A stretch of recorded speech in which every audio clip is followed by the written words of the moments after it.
we're teaching this with my kids, I will teach them that even if you're not in your seat when I get to one, although what I'm really working to get my kids to do is that after they'd all be in their seats, ready to go. But if they're not, I would say, you know what? If you just get back to the restroom or getting a drink and keep moving, but just keep your lips closed so that we can get back on track to be respectful of those people who are ready to go to the after. So those are the kinds of things you're going to be teaching your kids as you start the year, because in your classroom, you're going to have different transitions than the previous year teacher did. So you're going to have to spend some time on that. So let's go back to Earl's classroom. So they had the rule, and the kids said, well, just because there's a rule doesn't mean we're going to follow it or abide by it. You know, we are emotionally handicapped. He said, well, yeah, I know there's going to be things to deal with. So what do you suggest? Hey, once again, think to these kids. Tough kids, many adjudicated, middle school kids. They said, if we're doing something that's bothering people, walk over to us privately, tell us what we're doing, give us some time to think about it away from our desk, and then in a few minutes come back and see if we're ready to work again. He said, that's it? They said, yeah, that's it. That's all we need. And that is all you need for most kids. And if it worked for those really tough kids, don't you think it would work for the easier kids, like you have in your classes?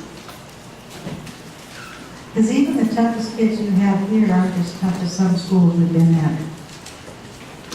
They might pretend like they're tough, but inside they're marshmallows. You got big kids out here. So that's how STEPS started. The behavior, interfering. If we're doing something that's bothering other people, let us know. Okay? Now, so what does that mean if they're not working? That bothers you, you're going to have to get over it. We'll talk about it. We're going to deal with it. But we're going to do it in a way that student dignity is always preserved. I know when administrators are doing staff meetings use STEPS so that the teachers would always remember what it was like to be on the receiving end. That's STEPS. And think about it from your perspective. If you're in a group of people and you're doing something inadvertently or advertently that's bothering others, how would you want it to be handled? Would you want it to be private and non-judgmental? Giving you some time to study your lines, think about it, review? That's what kids feel like too. So we don't want to make your day give you a tool, but you can turn into a weapon. Don't. We can inadvertently overpower students, and we don't need to do that. You can make your day. So again, revisiting, components of a consequence are that it's logical, fair, reasonable, and most importantly for the students, predictable. You set it up, you have to follow through with it. And then it's going to be enforceable. That's the most important one for you. STEPS are simply a fair and reasonable consequence for interfering behavior. Interfering. Meaning it gets in the way of what's going on. Interfering with safety. Interfering with learning. Interfering with well-being. It includes interfering with their own safety. For example, my older kids oftentimes like to lean back in their chairs. That was STEPS. Because they're interfering with their own safety. So basically we're saying that within Major Day, the consequences STEPS. And I tell my kids that. So, Doesn't mean that we're all gonna agree to this rules, but we're gonna have what we call steps to make your day. Some of you know about this. Now, if you're in a class where most kids know it, you're gonna have an entirely different lesson plan. You're gonna say, what is it we have for consequences once you've established that? What do steps look like? Can you guys demonstrate this for me? Right? And they'll love being the teacher and the student and demonstrating for you. However you get that through with your students is fine. But I always like to help my kids pick locations. Again, that student buy-in, and also the parent comes in, because kids often choose a corner. They say it makes them feel a little more protected. A parent comes in and says, why is my student in a corner? I can say, they chose to be there. You have to ask them. So that's kind of an unintended benefit of it. So I'll ask kids. So if you needed some time to think about your behavior, where would be the place for you to sit in the classroom? Facing away from what's going on, so you can just concentrate on that. And we'll talk about different locations. Some of them will be good, and some of them will be like a pencil sharpener. Why wouldn't that be good? Under a desk, why wouldn't that be good? So we'll talk about what's good and what's not good. Now I'm going to have a demo up here, and typically it wouldn't be at the front of the class, because we don't want it to be that obvious. I need to let kids know what would be acceptable behaviors. So if what you're doing is bothering others, and I give you permission to take some time to think about that, if you come over here, and it's going to be a way to talk about that, and if you come over here and you're waving to all of your friends, do you think that would be a way to think about your behavior? You know, tipping the chair, sitting sideways. Okay, now what if I'm sitting away? Probably yes. What if I'm taking the wall? Probably not. What if I'm wiggling my legs but not taking the wall? Probably yes. I mean, some of you guys are doing that right now. This is murder to sit for a whole day. Right? I'm lucky I get to stand up and move around. Wiggling is okay. So it's going to be overt things that aren't okay. Turning around, talking to others, peeling things off the wall, having a toy. But don't think that kids are going to sit there like little soldiers. That's unrealistic. They might, but they would be cruel. Just facing away, thinking about their behavior. Steps are almost always sequential. And there's a script for steps in your manual beginning on page, who's there? 13.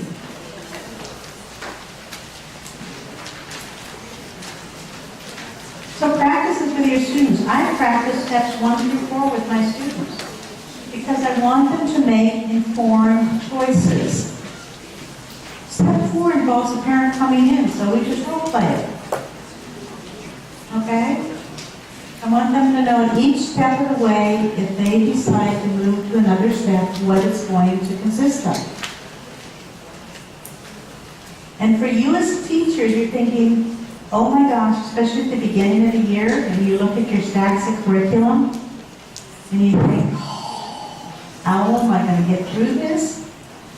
Don't panic. You will. And sometimes for kids, the least restrictive environment in which they can be successful is taking some time away to refocus. And that's okay. Now what if they do it repeatedly, as twice within a close duration? Then it's a pattern. Not mathematically, just to make your day. Using Make Your Day as a diagnostic tool, what would that tell you? Might be a problem, right? What if it's for the same subject? What does that tell you about that subject? What does it tell you about a subject the student gets out, tries to get out of doing the subject? They don't know it, too hard. What about a certain time of day? Okay? First thing in the morning. What about specific days of the week? Start looking for those patterns. But don't park students on steps. Don't say, oh good, Earl chose steps, I am not going near that chair for the rest of the period. Don't do that. All right? It's got to be fair. Will you forget students on steps? Those of you who use Make Your Day, how many of you forgot the students on steps? Okay. It's gonna happen. Take responsibility and points.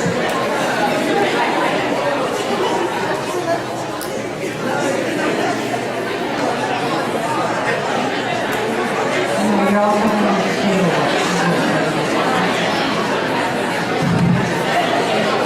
3, 2, 1, action.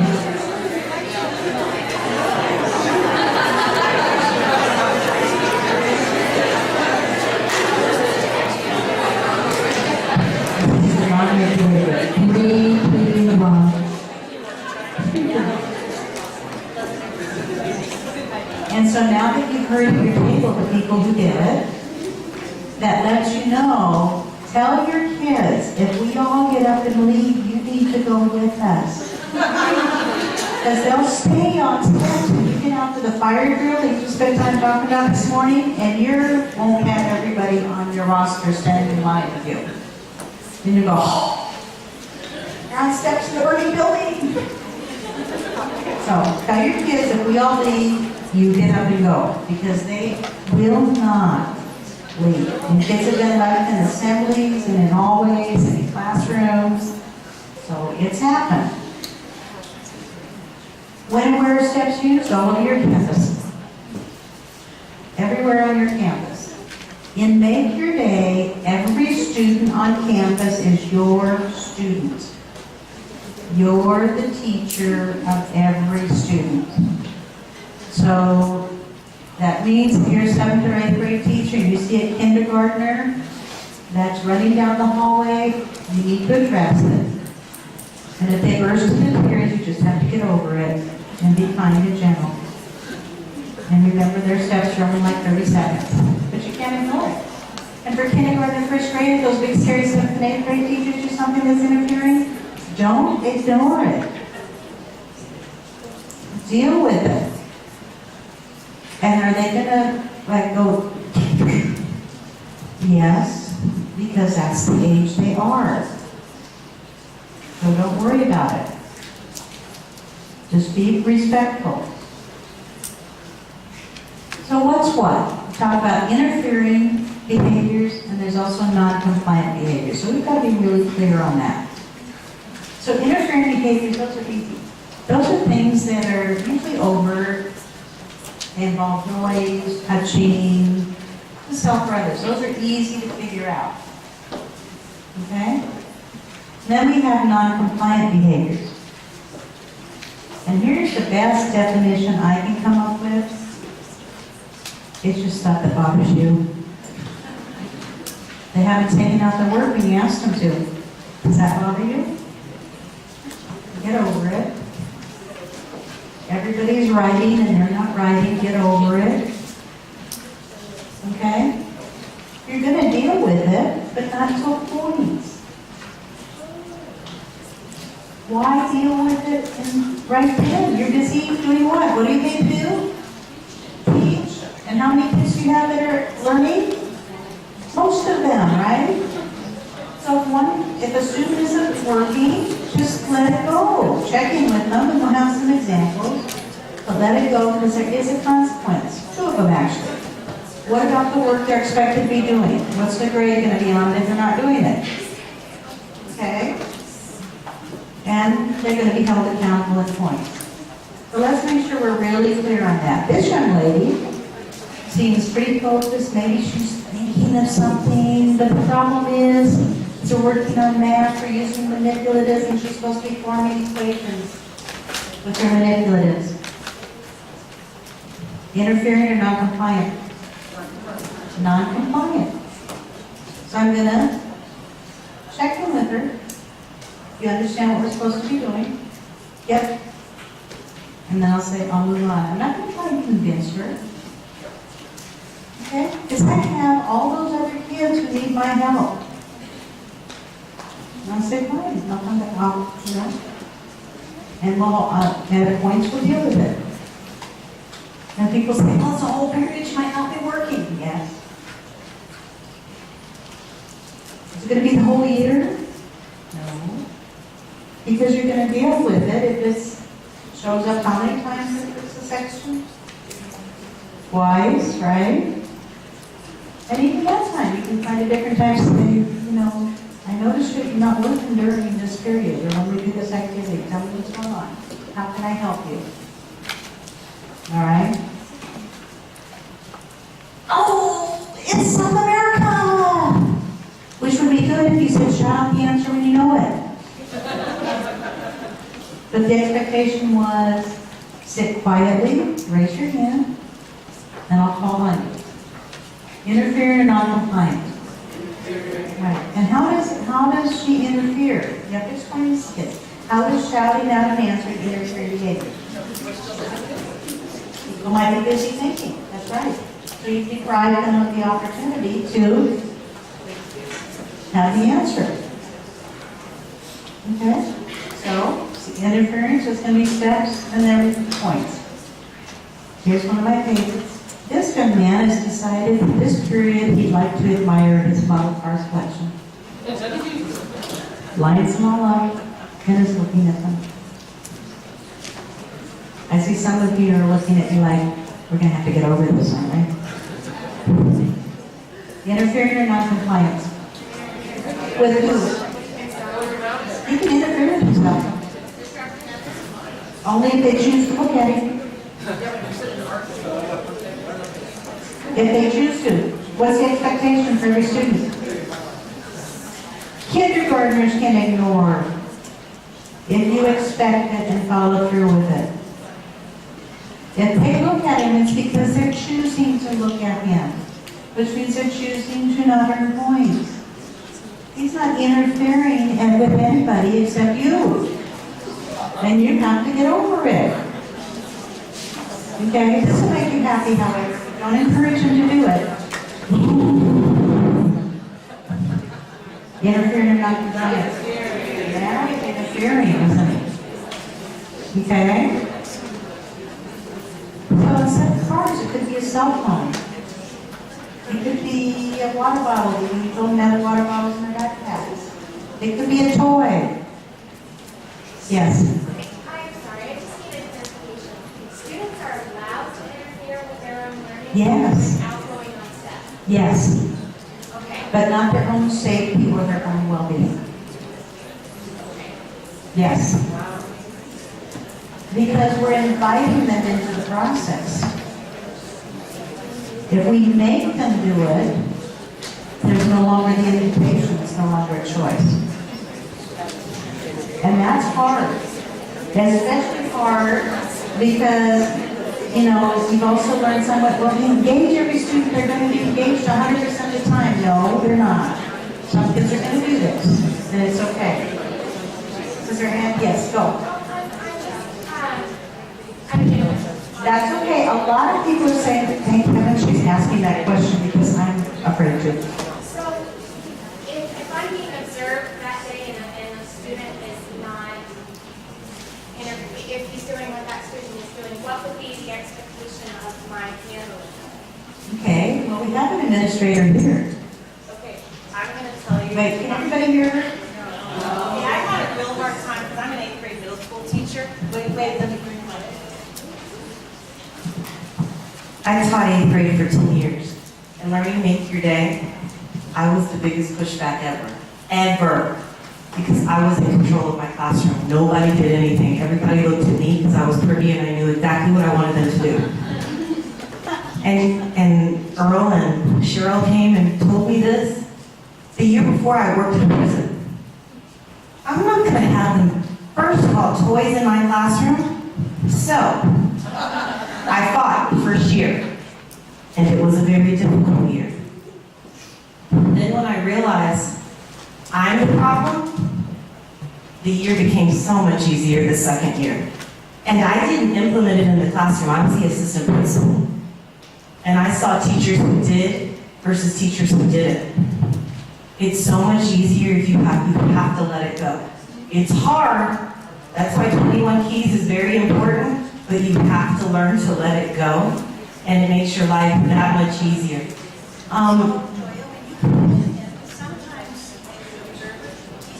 I'm gonna put that back on them. So, I'm watching you run a lesson. I'm first gonna hear what your expectations were. What did you say? In order to earn points this period, the expectation is you will be doing this. If you see them getting off task, okay, I must have not been clear. Let's bring it back together. Right now, you are watching me do the model. In order to earn points while I'm modeling, I need you to be either writing on your whiteboard, so you're setting extreme clear expectations. The first thing, I probably would have set a clear routine up that you're not going to have toys in the classroom. Now, I might be in a room where I am using a toy for manipulative. Are they using it the correct way? Are they playing with it? There you go back to your expectations. So everything comes back to how clear you are with your expectations. If you have a child who's choosing to opt out, that's okay. I'm watching to see, are you okay? And you can go on and do it and ignore it. Because eventually, maybe 2 or 3 days later, you're going to go talk to that student and find out what's really going on and find out why they had to opt out for that. So I'm not going to, it's how you have set up the expectations, and I'm looking at what you are doing during your delivery of instruction. Suki and Lori, same with you in regards to watching and a child's off task, because I know, Lori, you implemented it as a teacher. Is that a yes? I know, and she is a great example because she actually implemented it for a year, didn't become an administrator. Do you have anything to say? I'll be honest with you that when I leave Livingston and become a principal, if my school does not have Sacred Day, I will push for that because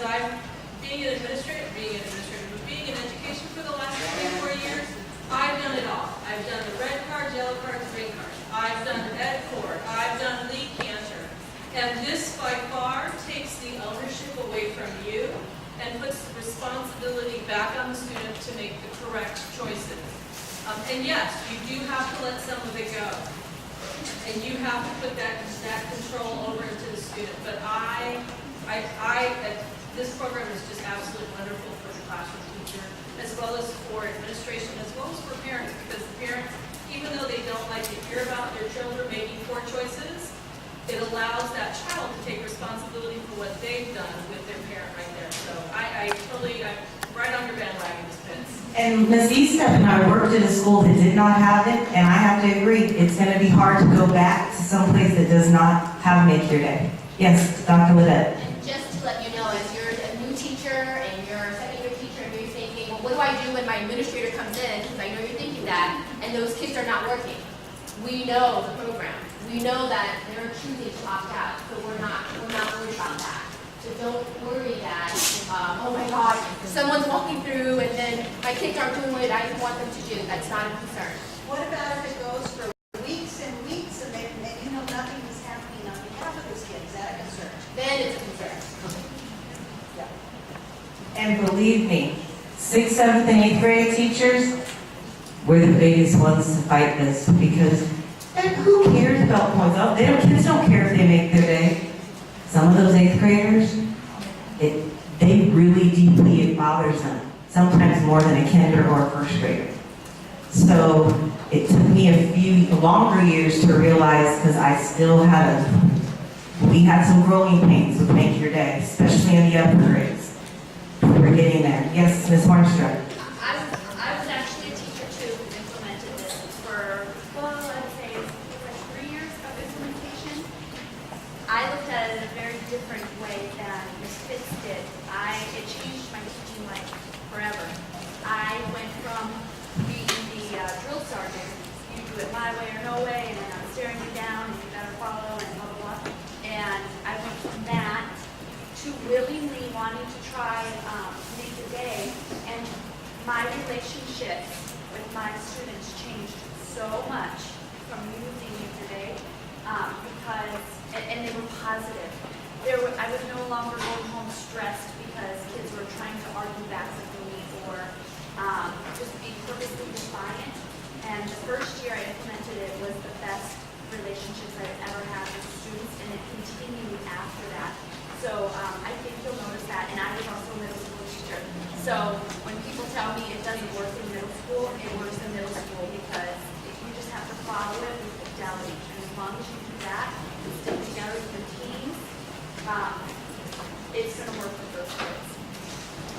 if we can tell you anything, just learn to say I'm sorry and adjust your own points and get your administrator to sign your point sheet. The kids love it because we all make mistakes.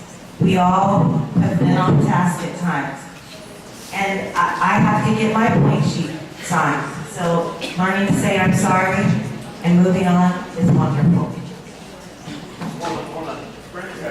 Yeah, what kind of, we have some junior high teachers here, as an 8th grade teacher, what kind of pushback did you see from the students from, Make Your Day, which is their... It wasn't from the students, it was from the adults.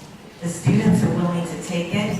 If the students realize the adults don't have it, then the students become in control and realize where our weaknesses are. The students want it. And so the 8th graders now that we have had it since 1st grade. But they say they don't want it. Yeah, they act like they don't want it, but when you forget to call points, you didn't need points. Those things you don't care about, you don't want to stand. So thanks everyone for sharing, because that is important, because you're aligning the fears of some of the people who are new. Because 7th and 8th graders can be a scary bunch to some people. You gotta be kind of a special person to deal with 7th and 8th graders, sort of a grown-up 7th and 8th grader yourself. But feel free to talk with the veterans at your school and get their perspective. Because as you can see, they've traveled that same path. So don't assume that you can't ask questions of them. So thank you everyone for sharing. That was very helpful, and for me too. So Zuni car guy is choosing what? Steps. But if he's just simply staring at his cars, then he's choosing not to earn points. Okay? And your administrators understand the program, so they know that occasionally there's going to be kids who are doing this. And I think it was explained very clearly. But if there's a pattern in this, a student has to, you're ignoring them and not dealing with them, not using Make Your Day as a diagnostic tool, then they'll be talking to you. What about this little guy?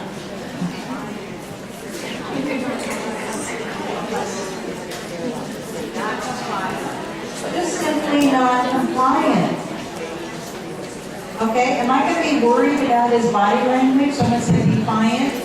You're never going to hear me say that. Because as soon as you say defiant, the kid's defiant, how do you feel about that kiddo? Less positive, right? So this is simply a student saying, don't want to do it. And I'm not worried about all that face and body language. Not going to worry about it. If it's a pattern, I'm going to deal with it. We need to make it as a diagnostic tool. But I'm not taking this personally. Okay? I'm just going to check in. Do you understand what we're supposed to be doing now? Do you need some help? No. Okay. That's it. Remember, we're inviting students into this process. We got to let them have some time to think. He's just having a moment. And he'll get started on his own. What about these young ladies? What's going on here? No, they're not taking a selfie. That's been over the last couple of years. They're taking a selfie. No. No selfie. Something's going on, though. Administrators don't say anything because you'll catch it right away. Teachers don't. Dress code. The preschool teacher got it. Dress code. But the cute and popular. It's obviously the cute and popular crowd, isn't it? And so for them, oftentimes dress code gets ignored. And dress code is simply non-compliance, although it steps at any of the schools, dress code goes against it. Is it non-compliance at all the schools? Check with your school. Because sometimes when there's a big gang presence, which a couple of your schools have, then it's a safety issue because of colors or laces or eyebrow shape or whatever the current trend is. Now what happens is, this young lady could go all day, and then last period teacher, the dress code Nazi, notices it. And how do you think that teacher feels when they're the first one to notice it and hold her accountable? Okay, remember, to be fair to the staff. I personally don't pay attention to clothes, so I have to really pay close attention to dress code. In fact, I worked with a teacher, and when we talk about kids out on the playground, she described exactly what they wore, and I described exactly what they looked like, and we could never figure out which kid we were talking about. But you have an obligation, especially with the older kids, to hold them accountable for dress code. So be clear about what that is too. So I just have this stock photo classroom. It's not a real classroom, okay? And this young lady seems to be on a different page here. But look, life goes on. Teaching, learning, non-compliance may not be earning any points. Teachers check in with her, but does it affect the flow of the classroom? No. This teacher's letting it go, not bothered by it. So basically we're saying, for steps there's no judgment necessary. If you say that talking out is an interfering behavior, you're simply saying, can I go to step? That's it. It's going to be clear. So let's check and make sure I've covered everything. The student whose consequences and punishments are the same. No, they're not. No. Now some teachers, when they have that discussion, they don't say consequence versus punishment, because yes, sometimes they do want parents punish me at home, is that wrong? No, they're just using different vocabulary. They talk more about consequences. What are the consequences of your choices? So a lot of teachers have gone to that. From a student's point of view, what are the components of a consequence? Has to be, no, consequence. That's okay. Yes? It'd be fair, reasonable, logical, predictable, and I guess if you want to add a bit, enforceable. Excellent. Nice segue to the next one. Well done. True or false? Students always need a warning in order to be fair to them. What is the warning? Your expectation is the warning. Right there. When you set it up, that's the warning. Now, kindergarten, they need some additional cueing. But first grade on, that is their warnings. So, teaching steps. So, back to your lesson plan in your manual, or the ones you might share with your teammates. Everybody signed off on the rule, including you, or however you got in that joint agreement, one by one. I say, okay, we have a rule. Doesn't mean we're not going to go beyond it, but if they make your day, we have consequences, which are called steps. Steps 1 through 5. Now, since you're at existing Make Your Day schools, this is new material for new kids, but it's a review for your returning students.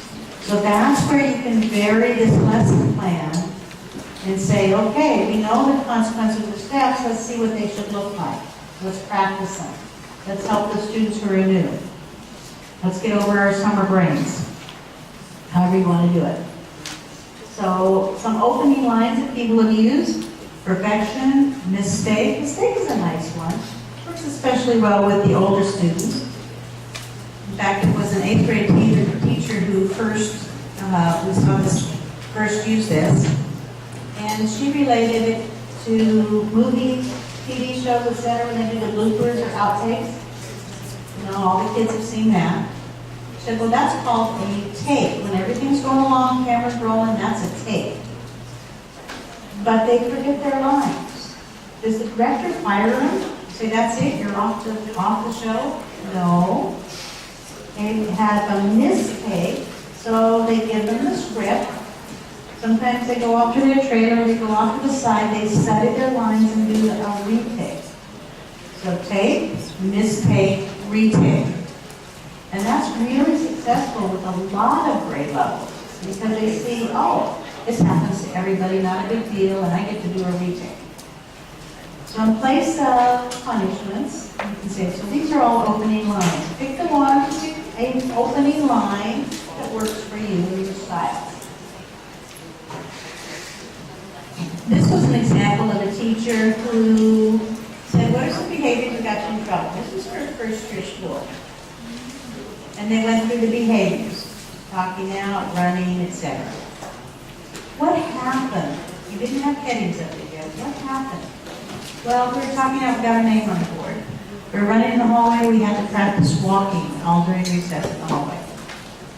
Okay? Well, what did you guys call those punishments? All right. Well, within Nature Day, we have something called steps. So, if you're talking out in Make Your Day, step one means that you take a few minutes to think about your behavior because you're interfering with learning. Okay? If you're running in the hallway with Make Your Day, step one means you take a few minutes to think about your behavior because you're interfering with safety. So he related it all back to, for each of these behaviors, what it interfered with. So then he had the opportunity to say, if you could choose, which would you pick? Walking the hallway all period or spending a few minutes, on steps? Getting your name on the board or spending a few minutes on steps? So that's a real life example. Now a lot of teachers, especially if you have a lot of English language learners, have diagrams that show kids that you work your way up steps and work your way back down steps. And step 3.5, that's a kindergarten step. Because oftentimes, and this was developed by kindergarten teachers, the kids just need to hear mom or dad. They go for 3, qualify for 3.5. Parents, they call the parent talks them back off the ledge, and they work their way back down. And if it doesn't work, then they go for 4, and the parent comes in from the parking lot. So steps 1 through 3 should look like this to kids. And it's only for interfering behaviors. This is what it should feel like. Those of you who used Make Your Day last year, how many of you chose steps? Raise your hand if you chose steps for yourself. Good for you. Good for you. Come on, it should be like everybody who did it last year should have chosen steps at least once. Even the principal. Okay? Why would you do that? You're modeling. And how many of you, is there any point in the year where you feel like you maybe interfered with your students' well-being because you're getting a little frustrated? Great time to send yourself to steps. What will your kids do? You look, she's back. They'll wait respectfully for you. So you're done. Even kindergarten's going to be a shorter step. But the interesting thing about teachers choosing steps is they always need more time. In fact, an 8th grade class was waiting for their teacher to come off steps, and after about 10 minutes, when the student walked over to her and said, "How did you choose step 1? I was getting frustrated with the new curriculum. Do you need more time?" "Yes." And he said, "Well, you have a job to do. Get back to work." Which is their choices, They say they don't want to do it, but really they do.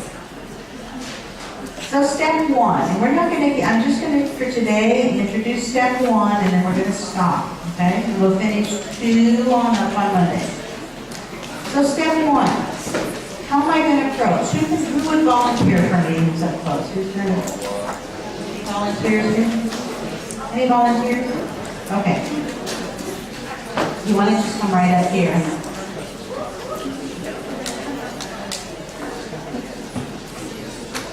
She's going to get anything right here. And she's going to do something that's interfering, like noisy or something like that. So I'm going to need, she's going to be a good example. So as I'm teaching, I'm going to walk over, and normally I'd be whispering, but so you can hear it to new people, I'll say step 1, throwing pens, and I'll walk away. So you saw I continue teaching, and I don't worry about the fact that she might, quote, have an attitude, because I'm busy doing what? Teaching. So what did I say to her? Step 1.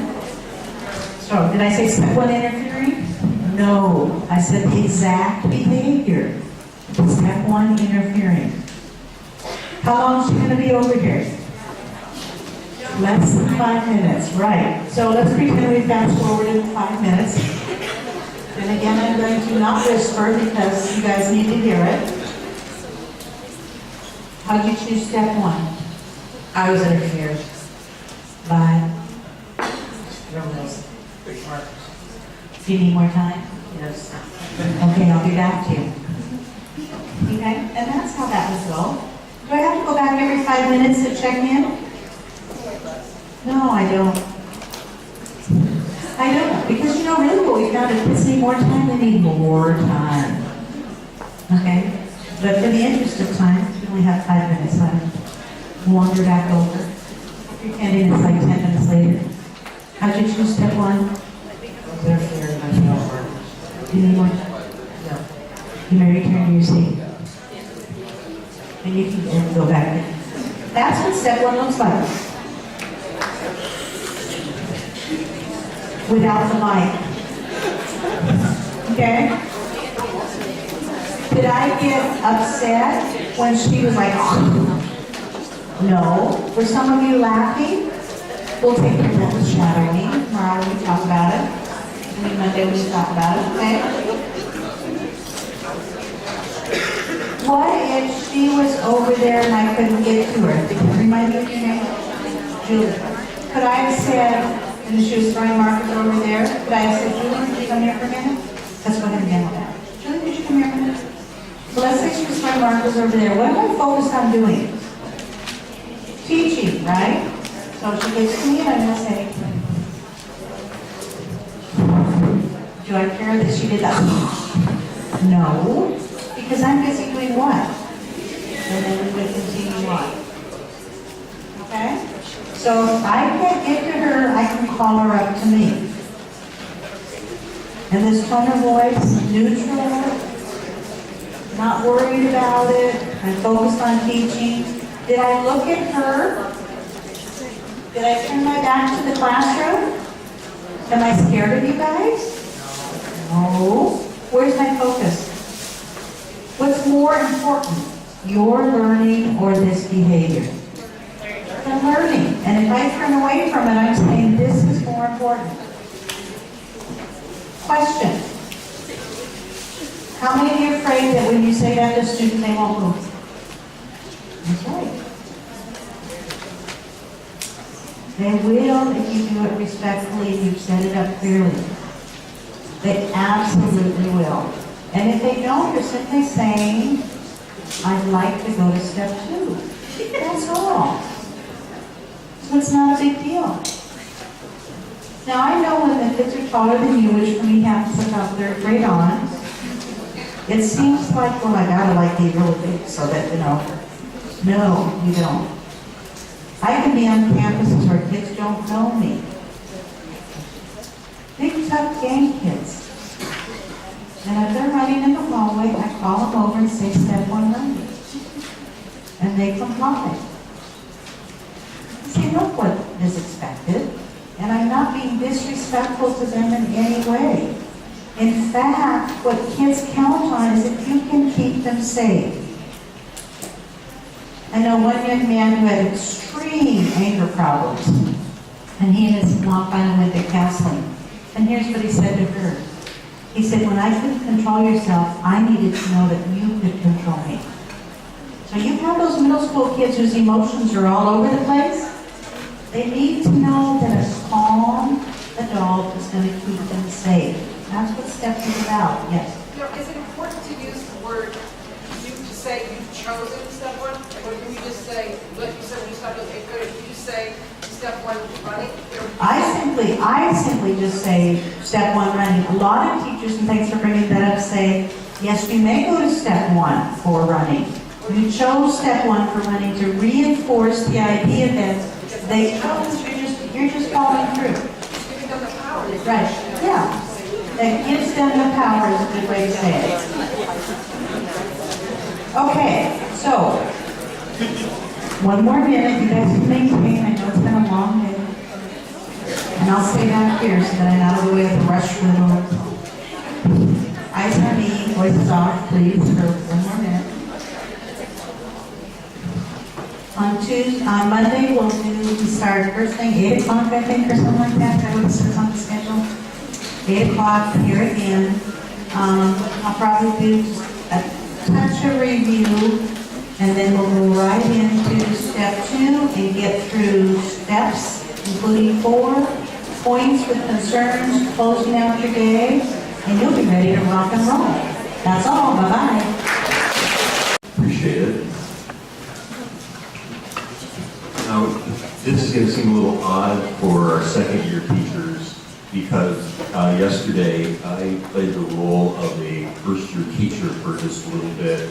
So for the second-year teachers that are in here, I know I have lost my mind. But we're going to start a little, for the first-year teachers, on a little bit of a similar note that we started the other day. So I'm going to ask Cheryl, who's going to be doing Make Your Day session with you this afternoon, to kind of help me out a little bit. So I'm a first-year teacher here, and I've Scott here, and so I'm from Scranton, Ohio. That's where I did my student teaching. And she's going to be the principal. So I'm wondering, is it okay if, I really like the Cantor model, and so I'd like to use that in my classroom this year. I don't really know much about Make Your Day. I don't know, that sounds sort of like a movie, where that guy says, make my day.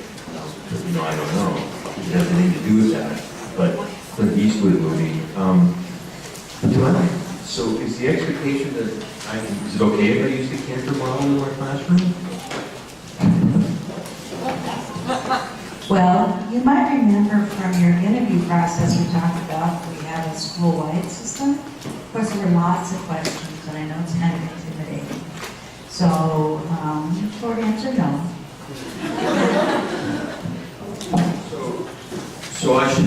So I really kind of need to be able to pick up and understand the philosophy and how you do this, so I can do this in my classroom. But if I want to kind of modify it, because I'm kind of a free spirit, so I'm thinking that I'm going to make a lot of changes in this model, and I'm really into sugar. So I'm thinking that I'm going to kind of modify this and pretty much reinforce behavior with sugar this year. And when kids are naughty, I'm just going to send them to the principal's office. That worked pretty well with Make Your Day? Well, no. Lucky for you, this district offers a lot of training because we want people to understand why they're doing what they're doing and to be confident in it. And also lucky for you, you're not the only first-year teacher at the school, so there'll be several of you learning, but there are a lot of veterans here too who can help you. And your best place to get information would be the students because they understand. Now, sugar is kind of like rewards. And with Make Your Day, we don't really do rewards because we discovered that kids will lie to get rewards, which is kind of the opposite of what we're looking for in producing good citizens. Citizens? Oh, I thought we were doing discipline today. I must be in the wrong workshop. This isn't the discipline program?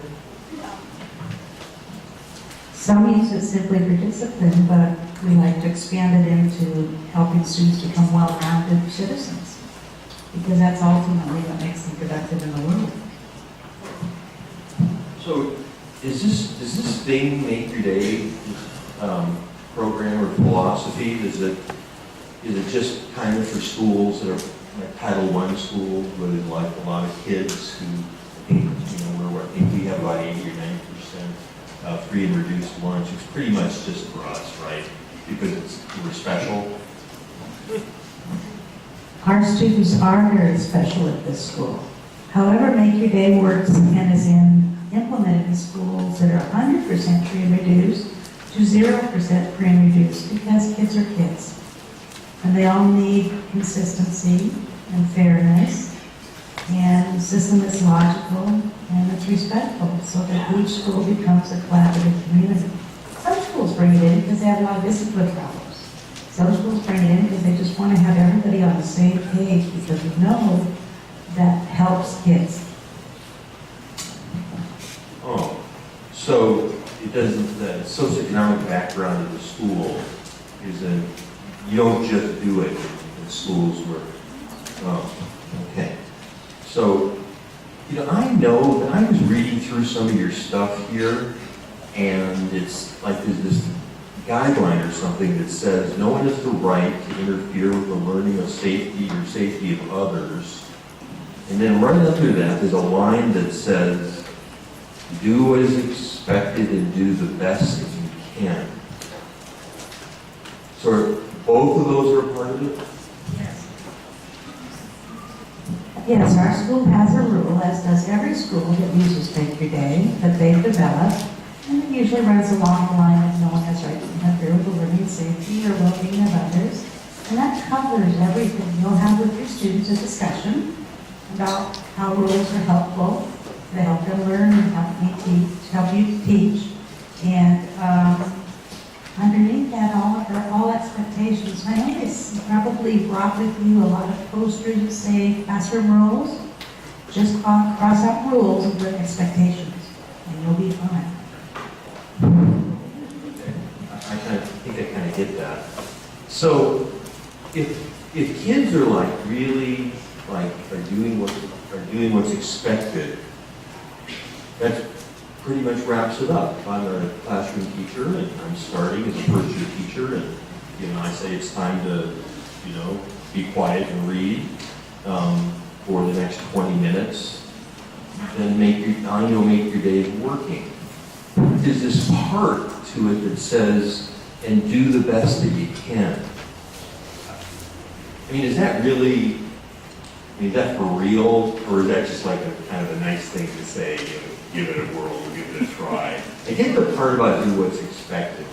What's the best you can think part of it? Well, in your experience in teaching, did you come across any students who got straight A's without even trying? Well, no. I was. But I didn't really have to work very hard, and so I just kind of skated along and could easily get those grades. And so I would say I was typically sort of throttled about halfway to a quarter away the way when I was working, and then the rest of the time I had other things to do. Well, what about when you were in college? Did you work half throttle then? Pretty much, yeah. I've always been able to work half throttle. I'm trying to understand this thing so that this is, and do the best that you can. So is part of the philosophy that just doing what's expected isn't the whole thing? That's correct. Let me ask you this. Do you feel like you've reached your full potential? Do you think when I'm going to come in and evaluate, I'll say, you're half throttle, that works for me? Or am I going to challenge you to up your game as a teacher? Well, I heard during the interview that it's likely that you're going to kind of challenge me to do the best that I can, and so I'm going to, as a teacher, I'm going to do the best that I can. So you're saying that like the philosophy of this is, okay, so this is more than just sitting still and being quiet, or not sitting still and being quiet and doing the things that are expected in the classroom and the school. This is about, for all kids, being able to demonstrate that they're doing the best that they can in an academic area, etc. So in order to be successful in this, part of it is doing what's expected, and part of it is doing the best that I can. And then challenging your students to do that, because a lot of them don't know they're working at half throttle until you point it out to them. And then they go to a different school, or they go to post-secondary school and they discover that, wow, I don't have the tools that I need to be successful, because really, students who work hard for C's And Bs have a lot more study tools than the kids who skate through. So, and they don't know, they're the best in their class. They don't know until they hit other competition that people are better than they are.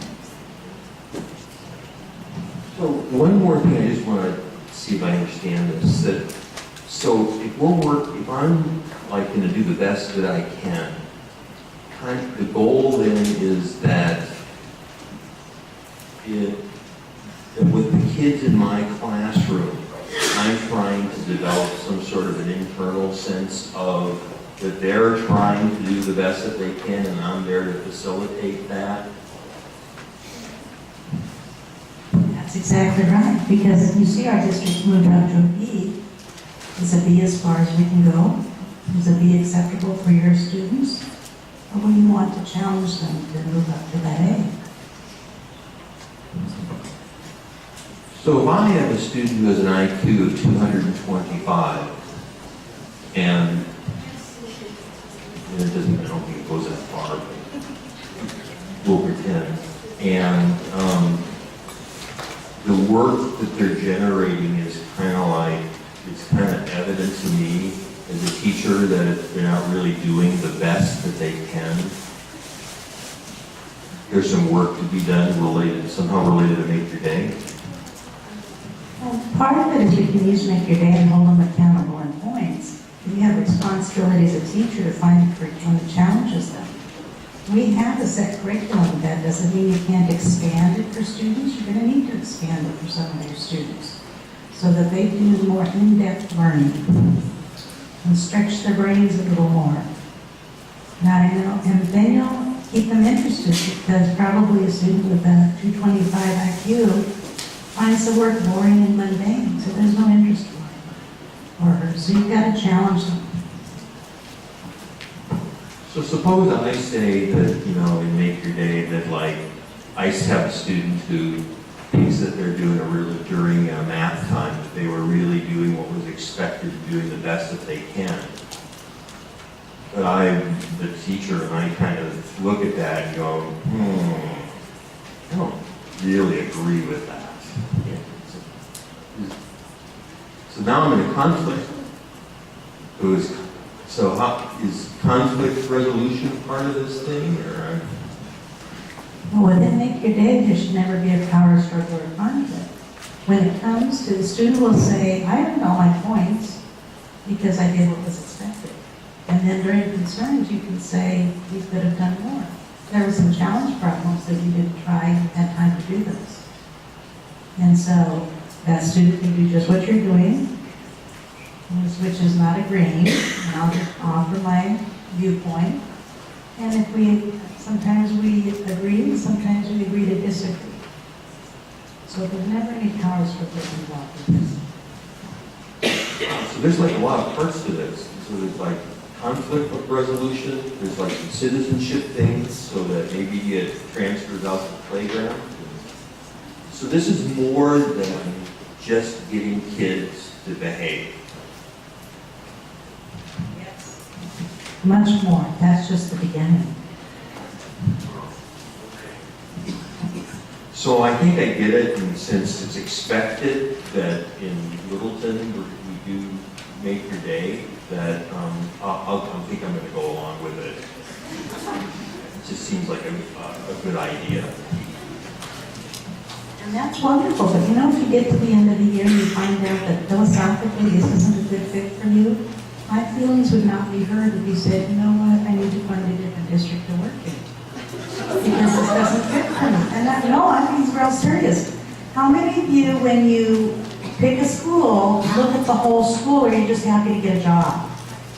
Right. But then what you find out is every school has a personality. What if that personality doesn't work with your personality? Does that make you a bad teacher? No. You've got to find a school that's a fit for you. So he's kind of chuckling, but I feel that way seriously. You've got to find something that fits for you. And there were a couple times as a teacher, I changed positions because where I wasn't a philosophical fit. I thought it was, but then it wasn't.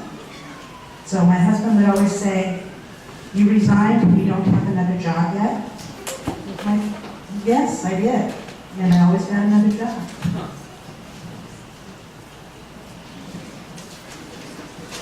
So, just a little bit about my background. In my second principalship, I met Cheryl and Earl, her husband, and I started, it was actually my second principalship, and it was a K-6 school, and I had 1,000 children. And I was it. There was no assistant principal, there was no dean, no master teachers, no mentor teachers, just me. And so my experience was that after recess, outside of my office door, there was like this line of kids, and that would generally take most of the afternoon to process all of the different issues.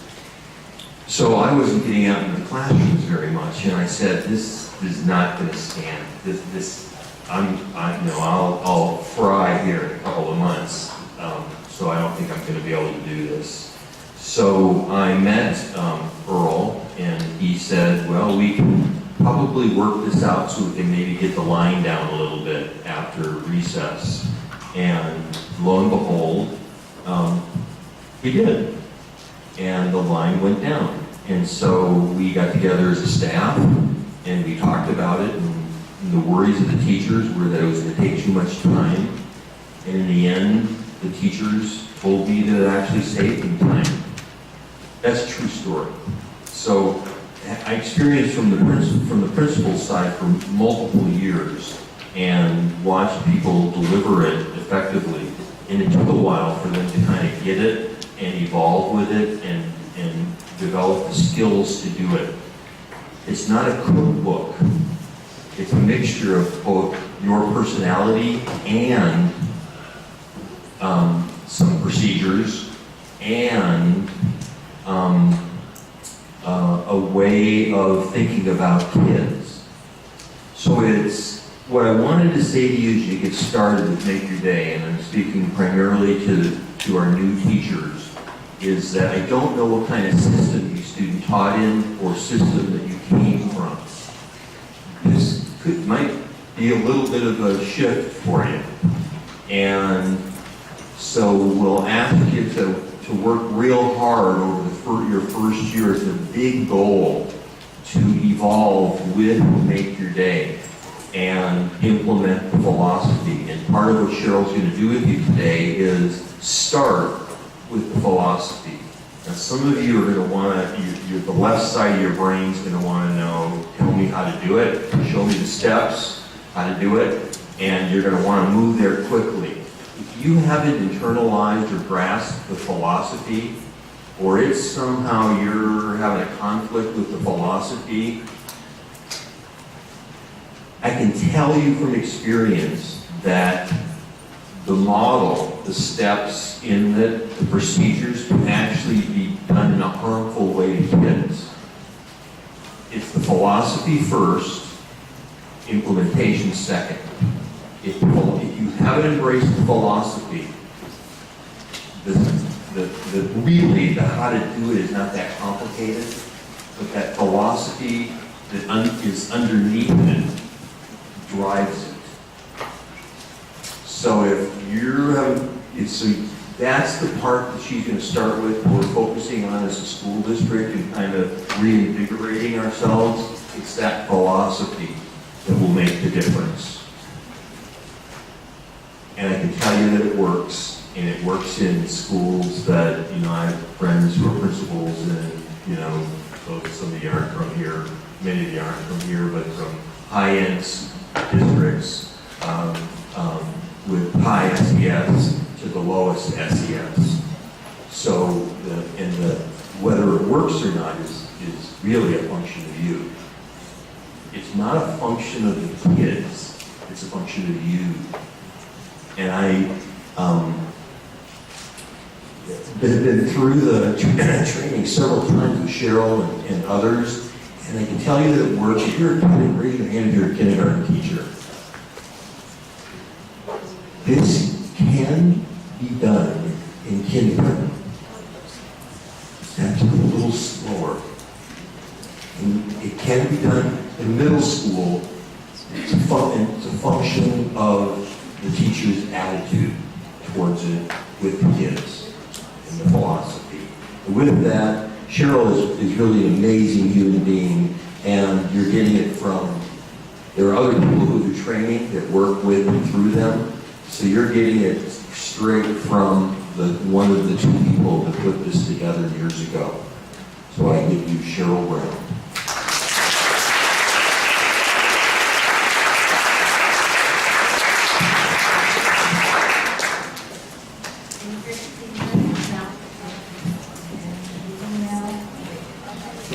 Really high. How about now? Can you hear me? No? I'll just hold it. Can you hear me now? Okay, there we go. Because my voice doesn't carry very well. I always need a mic regardless of the size. So Gary did a nice job. Oh wait, probably Dr. Launders. I've known him for a long time. I'll be respectful. Gave you kind of a nice overview of some of the things that do come up when people talk about Make Your Day and some of the struggles that happen. We'll go into that in more detail as we go. So I saw kindergarten here. Let me ask a question before I find out which grade levels, et cetera, are represented here. How many of you have experience with Make Your Day as a student at a Make Your Day school? Raise your hand. What school? Well, that's great. Back there? What school? Echo Mountain. One of the Echoes, I call them, since they're split. Any others with students? Yes. Esperanza in Deer Valley. Excellent. You guys need to get on your school's Make Your Day committee because you bring the perspective of a student, which is a big deal. Because teachers forget that. And when you're a teacher, don't forget what it was like to be a student with it. And you know as a student, what was respectful, what wasn't respectful. I was doing a training at a school once, and the teacher said, my husband was one of your resource students. I said, really? And she gave me his name, and I instantly remembered him. He was one of those kids who is awesome, does everything that you love, respectful, works hard, takes direction, but he hated Make Your Day. Why did he hate Make Your Day? Because he never had any problems with it. He said, because I saw teachers misuse the students where kids weren't making their day, and the teacher didn't do anything about it, and they're just not making their day over and over and over again. So kids see that. They want teachers to step in and help. How many of you have experienced Make Your Day as a parent? Your kids went to Make Your Day school. Okay. Yes, what school? Say again? Higher? Same? Okay. So you've got some growing pains over there. And that's everyone at a new school, there's growing pains when you start with Make Your Day. So your schools have mostly gone through it, except there's been a lot of turnover, which is why the district's making such a big push to get everybody on the same page. And they have a great plan, and it's going to work. It's just going to take patience. How many of you have taught at Make Your Day schools before?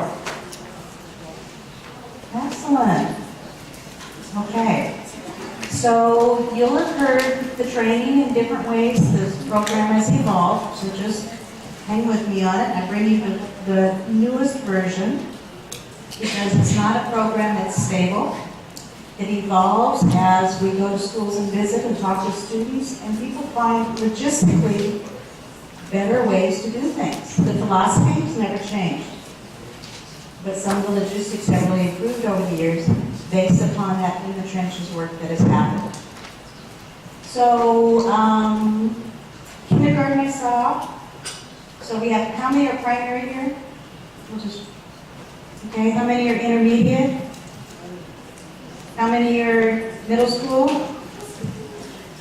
How many are special areas? How many are support staff type people? I think they're on next week. Okay, all right. So my background is Dr. Launder described a little bit of it. And I taught up until probably 6 or 7 years ago in special education. Now, the nice thing about special ed is that you get to work with all the grades. So I've got K-12. I've worked at schools very low income where, as a first-year teacher, I do not recommend this. This is a non-example. I had a locked drawer where I would let the kids put their weapons because I needed them to get home and to school. Don't do that. I got away with it, Now that I'm more mature and wiser, I'm like, wow, that was not the right thing to do. But in my first-year teacher mode, I was thinking, better they're in a locked drawer than in their pockets, so, kind of realistic at that point. But don't do that. Do not use the segregation. Your school has things in place. And I work with a very high income, too. So kind of everything. And that's why I know kids are just kids, regardless. Some come from great homes, some come from struggling homes, some just come intrinsically motivated, they were born that way, and some will die never intrinsically motivated, they're born that way. So it doesn't matter the SES, because kids do struggle regardless. We have a lot of online resources. If you go to the Make Your Day website, there's a variety of materials that have been developed by teachers just like you. There's a whole section just for kindergarten, which will give you some ideas about how to proceed. We also have a frequently asked questions section. And if you don't find your answer there, then you can it'll set up an email to us and we'll answer you. Unlike a lot of other programs, when schools use Make Your Day, we don't charge a royalty fee. And we give unlimited phone and email support as long as the school is using the program. So feel free to drop us a line and we'll answer you. So looking for your eyes. Why do we do this? This is where we look at the philosophy of it. We come to education for different reasons. And we filter it based upon our own experiences. So what kind of student were you? What kind of student were you? How many are like, I love school, I'm so happy to be back in school? Okay. How many were, I hated school, I can't believe I'm doing this, but I know I want to help kids like me? Okay, those people, raise your hand high, really high. If they're at your school, they're your resource because they can help you with those kids that you don't get. Okay? So find them. How many of you liked homework? Okay, this isn't going to be a big homework crowd, I see. Okay. We don't deal with homework in Make Your Day because kids go home to different circumstances. Some kids go home and they have all the adequate support they need to do homework. Other kids go home, their parents do their homework for them. That's why projects are hardly ever graded anymore. And some kids go home and take care of brothers and sisters. And they don't have any opportunity to do their homework except on the bus back and forth and that type of thing. So homework's important to you. And a certain amount is required in school. Don't use Make Your Day to deal with it. Find something else. Why'd you become a teacher? Who'd like to share that with us? Why'd you become a teacher?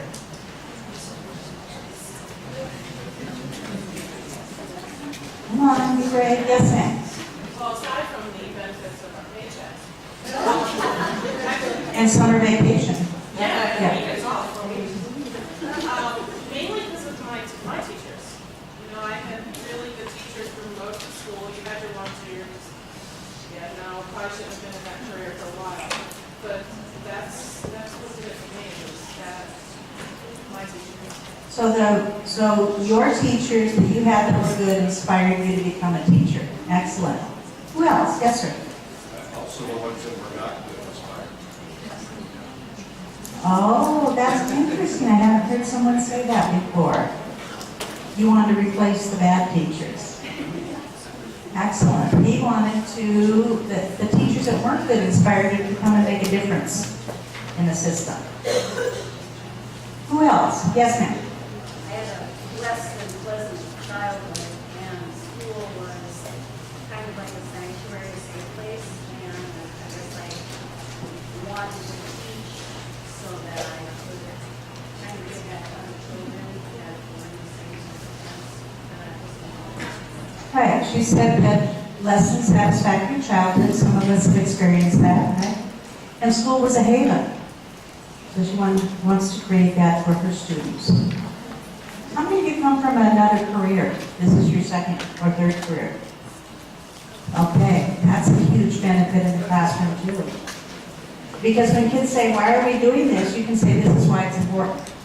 Or you can say, this is something we just have to do. You know, everybody don't like kids.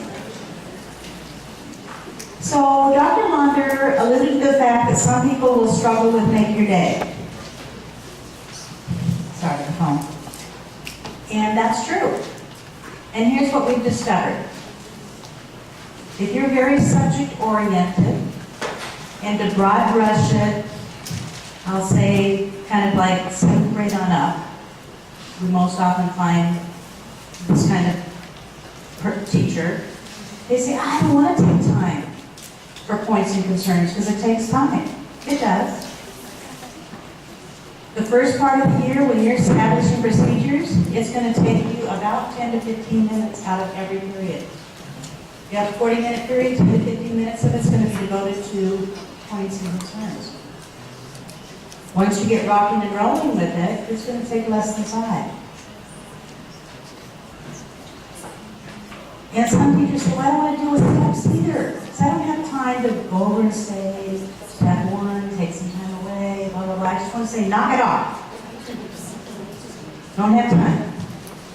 Well, what you will trade, if you're subject-oriented, is quality time for quantity time. Because we set it up so that at the beginning of the period, you're setting the expectations. So the kids know what their job is. And in a very short time period, 45 minutes plus or minus, they know they're going to hold themselves accountable and be held accountable by each other. So it's an immediate accountability. So they're focused. We've been in lots of classrooms where when we do the full school, it's a 2-day training, and teachers like, oh, we got to make you day, we visit the schools, blah, blah, blah, and then they find out, in the beginning what it looks like. Like, no, I don't have time to do that. I'm barely getting through the curriculum as it is. I can't believe we agreed to do this as a school. What were we thinking?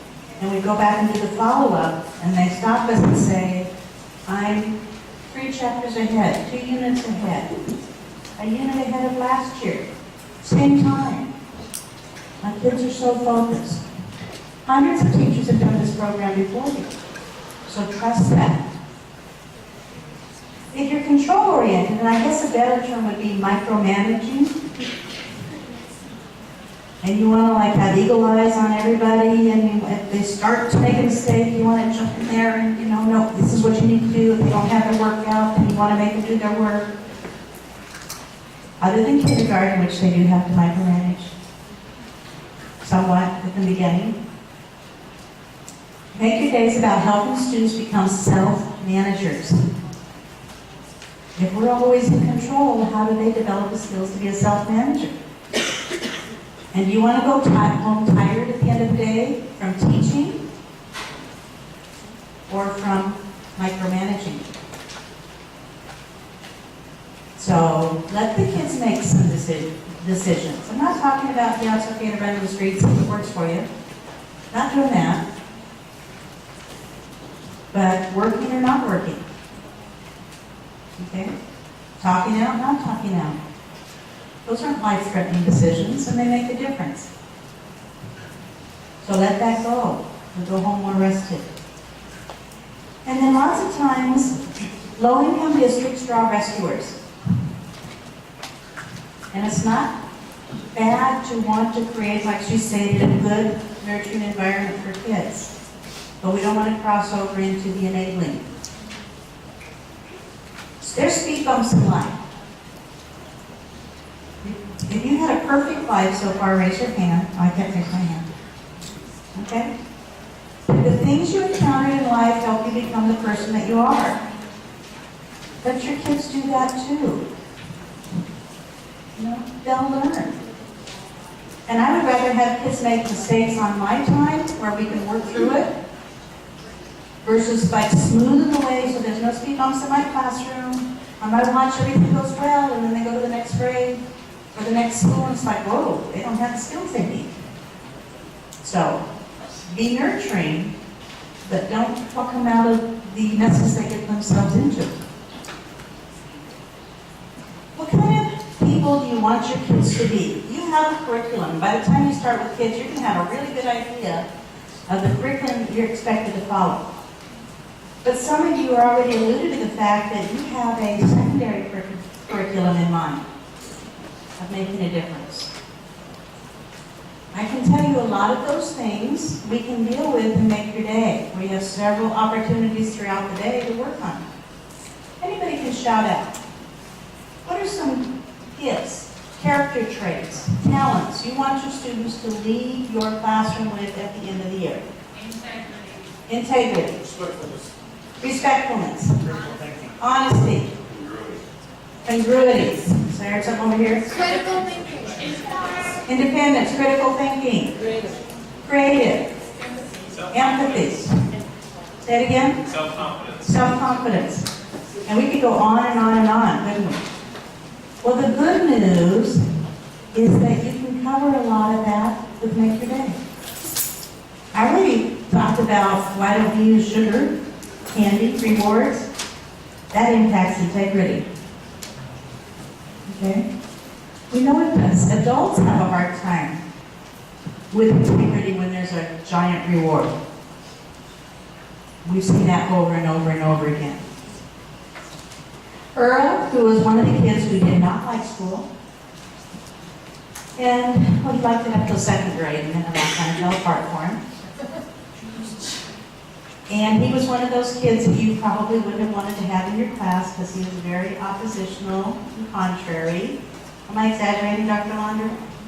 Nope. Nope. Because he's still that way as an adult, so that's how come Dr. Launder can attest to that. He does read the sports section, the whole thing. He doesn't read anything else. But when we were up in Seattle working, Ichiro had just begun with the Mariners, and he was going for the batting title. And he was interviewed by the American reporters who didn't get his answers. But Earl said, this is what we're trying to get with Make Your Day. So I'll read it for those of you who don't have your correct glasses for distance. I have no desire to win a batting title. If I start to think about it, I'd be anticipating my opponents making mistakes, not thinking about my own game. You probably come from schools where primary kids do a lot of tackling. You're coming to schools where kids have to learn the difference between tackling and helping. My fulfillment will come when I play the best I can play. If you have the ability to hit 350 and hit 320 and win a batting title, is that an achievement? He doesn't think so. A 250 hitter who uses 100% of his ability should be more fulfilled than a player hitting 350 that's used 80% of his. My goal is to get the most from myself. If I do that and finish second in the batting race, I'd be happier than not doing my best and finishing first. And people will say, what do kids get for making their day? And we'll talk more about that on Monday. They get a sense of satisfaction. That's it. Now, kindergartners sometimes get stamps on their hand or stickers because they need something a little more concrete. And kids on behavior plans who might need something more concrete. In the beginning, a lot of schools had stores. And they discovered they didn't need that. And we get paid when we're in education, but we could get paid to do something else that sometimes isn't quite as stressful, right? Or might make more money. So it's the intangible rewards that we're going for, that intrinsic, and that's what we're working on with Make Your Day. There's various components in Make Your Day. We're going to go through 2 of them today, and 2 of them on Monday. We'll go through them individually, but they all have to work together. Individually, just teach them. This philosophy begun in the original classroom, because this is an in the trenches program. It aligns with research, but it was developed in the classroom and continues to develop in the trenches with people like you, teachers and students. That's never changed. Each school has a rule. Typically, it's along the lines of no one has right to interfere with learning, safety, or well-being of others. I don't remember the rules that each of your schools have. They're going to be similar, but the discussion to get there was not similar. In the 2-day training, every staff came up with its own rule based upon their goals for the program. So even though the words are the same, the intent was not the same. And schools occasionally go back and change their rules too. They say, this doesn't work for us anymore. Let's change it up. And you can do that. And when people go beyond the rule, there's steps, which is a place to take some time away and reflect. And we'll spend a fair amount of time on steps today. And points, which is an evaluation. Did I meet the expectations and did I do my best? And steps aren't meant to be a punishment. They're simply taking some time away to think. That's it. Can we make them a punishment as a teacher? Yes. Steps are to be done privately, but if I yell at you from across the room, is that a punishment? If I'm mad when I do it, is that a punishment? If I embarrass you in front of your friends? Yeah, but that isn't how steps are designed to be used. And if you're a student at a Make Your Day school, you know when steps were done correctly and when they were done incorrectly. Expectations. Who set the expectations? Typically, you do. Some teachers share that with their kids. And the common area expectations are decided as a staff. And I noticed you had some here. Would you mind? Sorry, young man in the white t-shirt. Would you hold that up for everybody to see? Yeah. And I see you were working on fire drills. Just expectations for a variety of things I'm assuming, based upon. So hold it up. So you're going to set this up with your kids.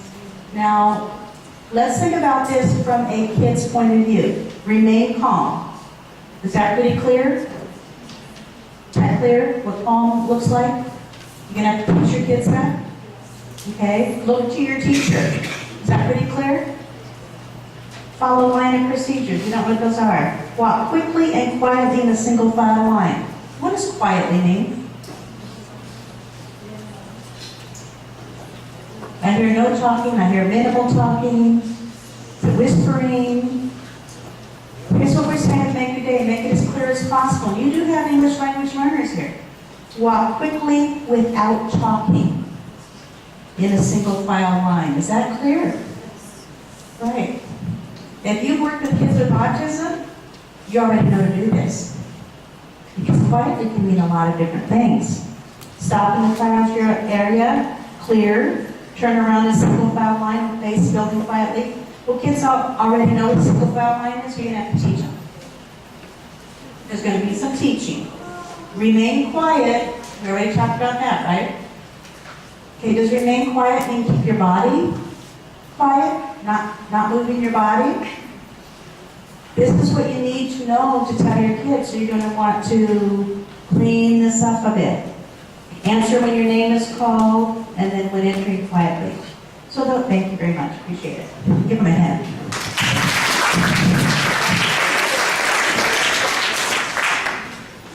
So within Make Your Day, we're talking about those things all the time. Setting up clear expectations. When you write those down, they seem clear to you, right? But they won't seem clear to everybody. So what I always did when I found that, because I would set expectations and they weren't always clear, I would just reset them. And you can do that too as a teacher. Doing what's expected the best you can. And how do we know? We have that points, which is a self-peer teacher evaluation. You will be part of that system too. because you model curriculum already for your kids. So you're going to model this citizenship curriculum too for them. And the more honest you are and reflective you are, the more honest and reflective they'll be. And we'll spend more time on that on Monday. And it gives kids several times throughout the day to speak up on their own behalf. Within a classroom, you have kind of three sets of kids.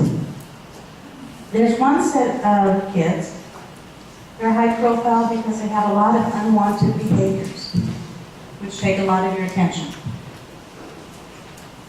You have another set of high profile kids that they're there to support you. Whatever you need, they'll do it for you.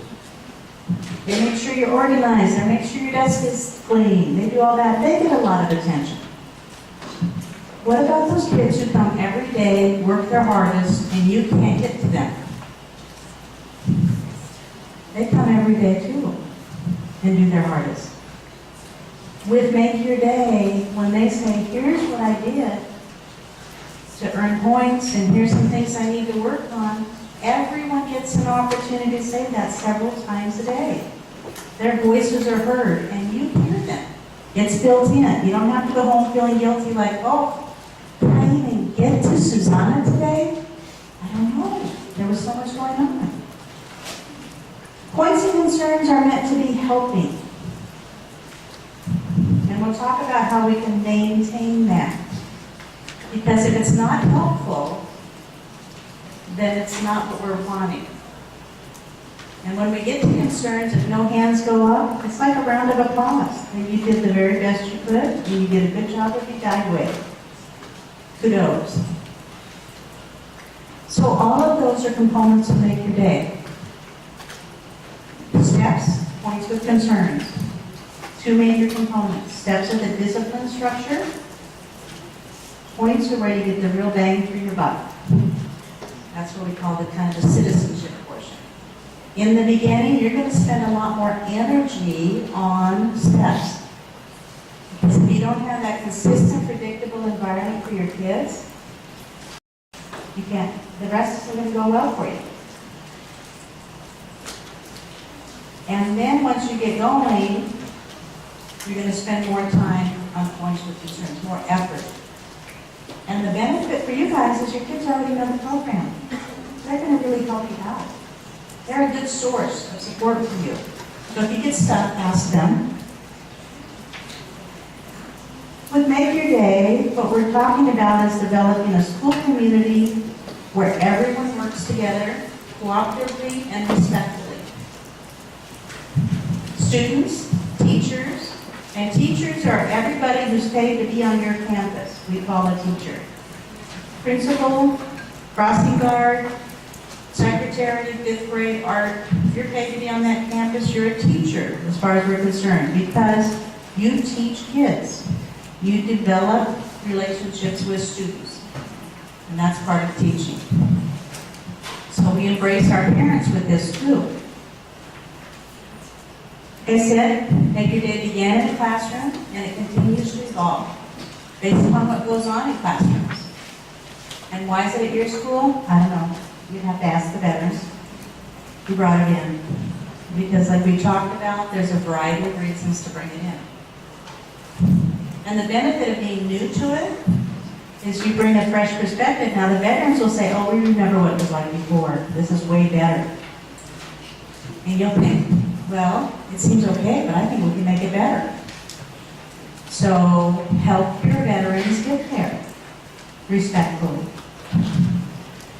Like I said, if you get stuck, ask your students, because students were a big part of developing this program, and when we visit schools, we spend about half of our time talking to students. And they continue to help it evolve. Because they're experiencing it, and we want them to experience it in the way it's intended. And with the school, it just becomes, this is what we do. I know one school got the program because they were visiting another school for their math program. He said he wants his math program before we adopt it, the neighboring district. And so they've been there about half the day and they said, what is that thing you're doing? And they said, this is our math program, that's whatever the publisher was. And No, that other thing you're doing. What other thing? We're demonstrating our math grade. No, that thing where the kids are quiet and pay attention. Oh, make your day. It didn't even occur to them that that's what the question was, because it was just, that's what they do. So for your research-oriented people, this does align with positive behavior support. Except for rewards. We don't advocate for rewards at all, except in some circumstances. With curriculum or with behavior, the majority of your kids, however you present it, can access it and benefit from it. That's the green part of the triangle. Then you've got the yellow part. Those are kids that are going to need some additional supports. They might be behavioral supports, they might be academic supports, they might be formal, they might be informal. Those don't go away. And then you have the tip of the iceberg kids. No matter what program you have, you're going to have some tip of the iceberg kids that are just kids that have challenges that need a lot of attention, and that's okay. Because the benefit of a school-wide program like Make Your Day is it frees you up to give those kids more attention. So let's make sure I've covered what I needed to cover. What's never changed in Make Your Day? You can shout out. Excellent. What are the two main components? Good. It's okay to only do steps because kids don't care about points. False. And you'll get, especially 7th and 8th grade teachers, it's about, can't believe we're doing this still. We've been doing this since kindergarten. We're not babies. I don't care about points, but they're adding them up at the end of the day, see if they made the day or not. They're supposed to not care, that's their age. Concerns are important because students help the teacher maintain classroom discipline. Well, I did leave this out. Who controls your classroom? This is different than they taught you in college, I'll tell you that. The reality is different. Who controls your classroom? The students. They allow you to teach. Kindergartners can run amok if they choose to. So when we talk about micromanaging, acknowledge that students can control their own behavior. You're obligated to provide a good, predictable, enriching environment. But acknowledge that students control the classroom, not you. Now, if the principal comes in and your class is out of control, he's not going to buy this, just your kids. She's going to say, what are you doing about it? Because kids will run them up without the structure. So the philosophy, we're working on developing an internal locus of control in students. An internal locus is where you feel that your decisions make a difference in your life. An external locus of control is when you feel like you're just a leaf in the wind. Whatever happens to you, you have no control. And that's who our prisons are full of. So we're working on helping kids understand that their decisions make a difference in their life. An internal locus of control. Student dignity, self-esteem are to be protected at all costs. If you're going through and Make Your Day, you think, I think this is the way I'm supposed to do it, but I don't know how it's going to impact the student. Err on the side of the child. You can fix a logistical mistake, but to try and go back and repair a relationship with the child probably won't happen. Responsibility is a big part of this. Making decisions, taking responsibility for the consequences of those decisions. And that's okay, that's how we learn. Privilege versus a right. Kids have a right to be in school, and legally they have to be in school. Are you guys working really hard to prepare for them? Are you? Right? Is it a privilege for them to walk through your door? Is it? It better be. So if you treat it as a privilege, they're going to address it differently. For example, in this group, and you don't have to say who's who, some of you are here because you want to be. You're like, my school uses this, I want to learn about it, this is a good thing. You bring a different energy than those of you saying, oh, I had a system at work, why do I have to learn something else? I'm here because I have to be. Okay? You do that with your kids. My kids would say, do I have to do this work? Do I have to be in your class? No. Well, what happens if I don't? No. Let's talk about that. That's your grade, that's your learning. But do I have to? No. Fine, I'll do the work. So we're inviting students into this process. We're inviting them into our classrooms. What we say with Make Your Day, if a student shows up in your classroom, they're saying, I'm going to try my best today. Now, some kids don't even make it to your classroom before it kind of falls apart for them. But that's okay. The next day they'll get a little further. But they know how to not be in your classroom. They can pretend to be sick. They can bitch. They can get in a fight. You know, there's a lot of ways for them not to be there. So if they show up, they want to do their best. And kids are eternally optimistic. So remind them that it's a privilege there. Motivation, intrinsic is what we're working towards. Doing the right thing because it's the right thing to do, not because you're going to get something for it. Will kids need extrinsic? Some will, yes. That's okay. But we're working to develop that internal locus of control, which is combined with the intrinsic motivation. Student choice, big deal. The big deal in Make Your Day. For those of you who might be used to making kids work, standing next to them, proximity, I know some of the things they teach you in college is a management technique, don't do it. Just makes the kids mad, more intimidated. If I go to a student and I say, do you need help getting started? And they say, no, I don't want to work this period. I'll say, okay, and I focus my attention on the other kids. Am I going to let this go on day after day, year after year? No. What I'm going to do is find a time to talk to that student and say, let's see if I get started on your work today. What's going on? How can I help you? Why do kids usually not get started on their work or do their work? They don't understand it. And they don't want to feel stupid, so they don't want to ask about it. And then there's a few like the 225 IQs that are like, really? I can do this, you know, behind my back with my eyes closed. I'm bored. Why should I waste my time? You have kids like that too. Why should I waste my time with this mundane stuff?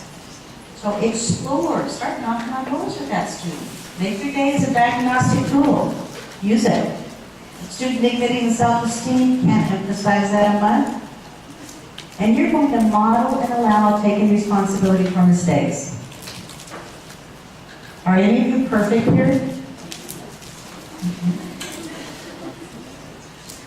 We all make mistakes, right? So when we make ones in the classroom like, oh, I thought this was ready and no it wasn't, or I misstated this, kids appreciate when you go back and say, I made a mistake. I think a lot of you build into your curriculum mistake making. So kids see it's a part of the learning process, and we'll talk about that a little bit more. Like right now. About two more things and we'll take a quick break. Mistake. What is a mistake? Based on what you know within Make Your Day so far, how would we define a mistake? Anybody can shout out. Not following expectations? No. Thank you for shouting out though. Having the idea that you are putting students on step as opposed to them choosing step. Well, sometimes we will make a mistake and put kids on step accidentally. So the mistake is the thought that we have the ability to put students on step as opposed to them choosing step. Okay, so not understanding the right thing. I understand. Okay, great. Thank you. Which is something you learn from. Excellent. It's an opportunity to learn academically, and my favorite part, behaviorally. Those are always my favorite kids.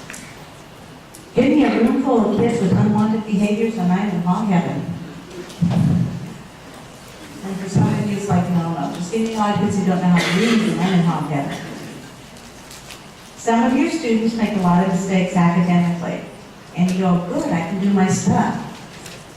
And unfortunately, unless you're specifically trained or you're beginning on your background, you don't have as much knowledge about how to work with behavioral mistakes. And neither do kids. A lot of kids who make behavioral mistakes think they're bad. But it's still just an opportunity to learn. So both of them are just an opportunity to learn. Which takes us to failure. What is failure? How do you think we would perceive failure in your day?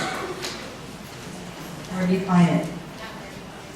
Not learning? No, not quite. We make lots of mistakes. Thank you for shouting that. How about if I add this to it? There's only one condition under which failure can occur. Lack of effort. Not lack of effort, but you're close. Implementation failure? Close? No, because then we're thinking about there's an attitude involved with that. Say it again? Failing to try. Yeah, well, how is another way to say failing to try? No, opting out can be okay. Giving up. Giving up. Just giving up.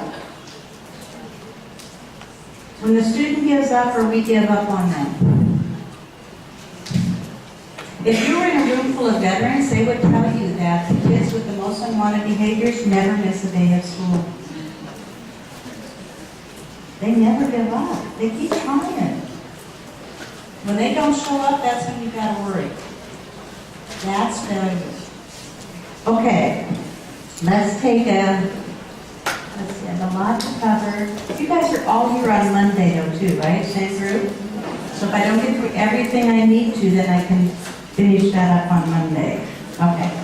So let's take I will start talking again at 10 after the hour. So, I want you to go back today. We just go ahead and start teaching and the people that will be asking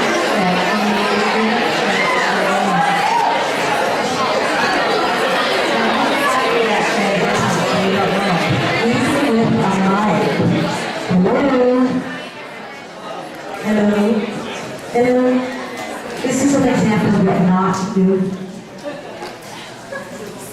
But I didn't teach you anything how I was going to do it. I went over and you're like, whoa, that's rock and roll, right?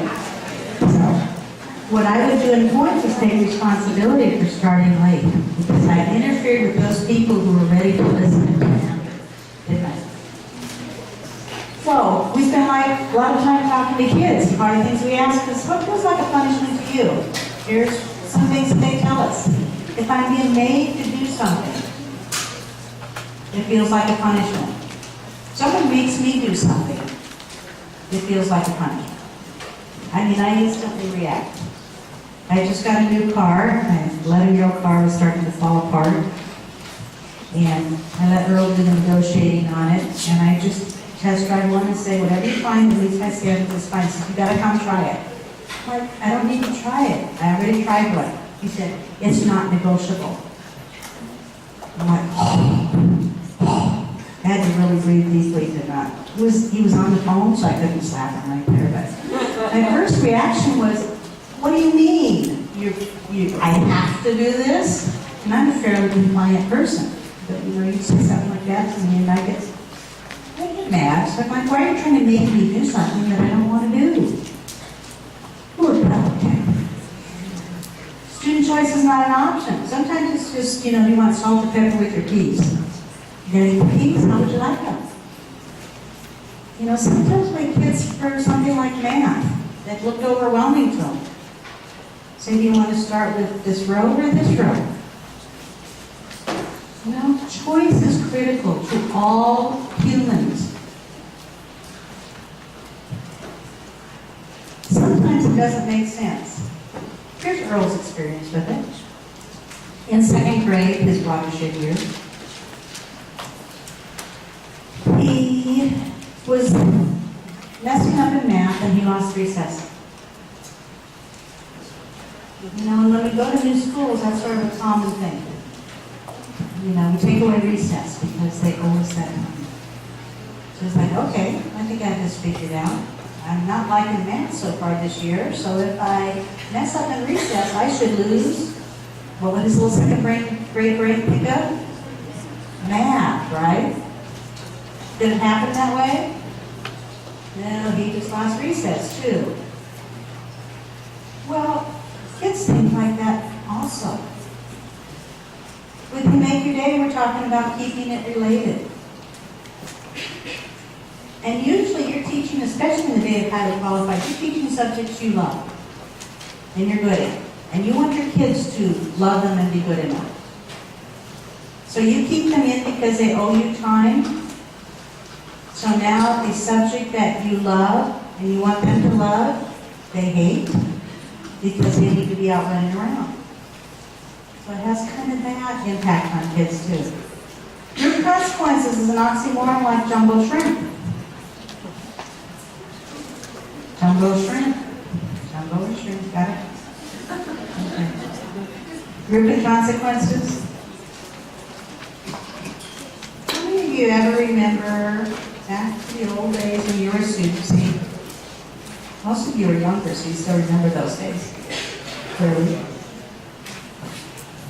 When the teacher would walk out of the room and say, okay, everybody work, you know, quietly, and they're back in 5 minutes, and there's seemingly chaos from their point of view. But you chose to do what you're supposed to do.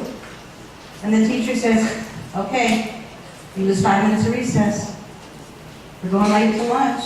And you think, well, how is that fair to me? And it's not. So within Make Your Day, just like after break, if this was already a classroom and we had talked about steps, when I said 3, 2, 1 back to me, and people were still talking, I would just walk over to them quietly and give them permission to think about their behavior. One by one. So there's never group consequences. Everything is individualized. And sometimes we hold kids accountable or we give unclear expectations. Just fix it. We don't do it purposefully. We think we're being clear, and we discover when we see the result, when kids get going, that we weren't clear.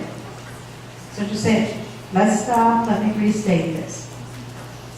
And that's absolutely okay to do. So with your kids, at some point you're going to have, and you have a lesson plan in your hand. Oh, I didn't hand those out, did I? Oh, Gary got me off track. Would one person come up from each table and get enough of these for your table? It's good for enough, they probably get enough to take the part. Wow. Another thing you take responsibility for in points.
see there's bullets that for the most part coincide here. We just did punishments. And now we're on the components of consequences.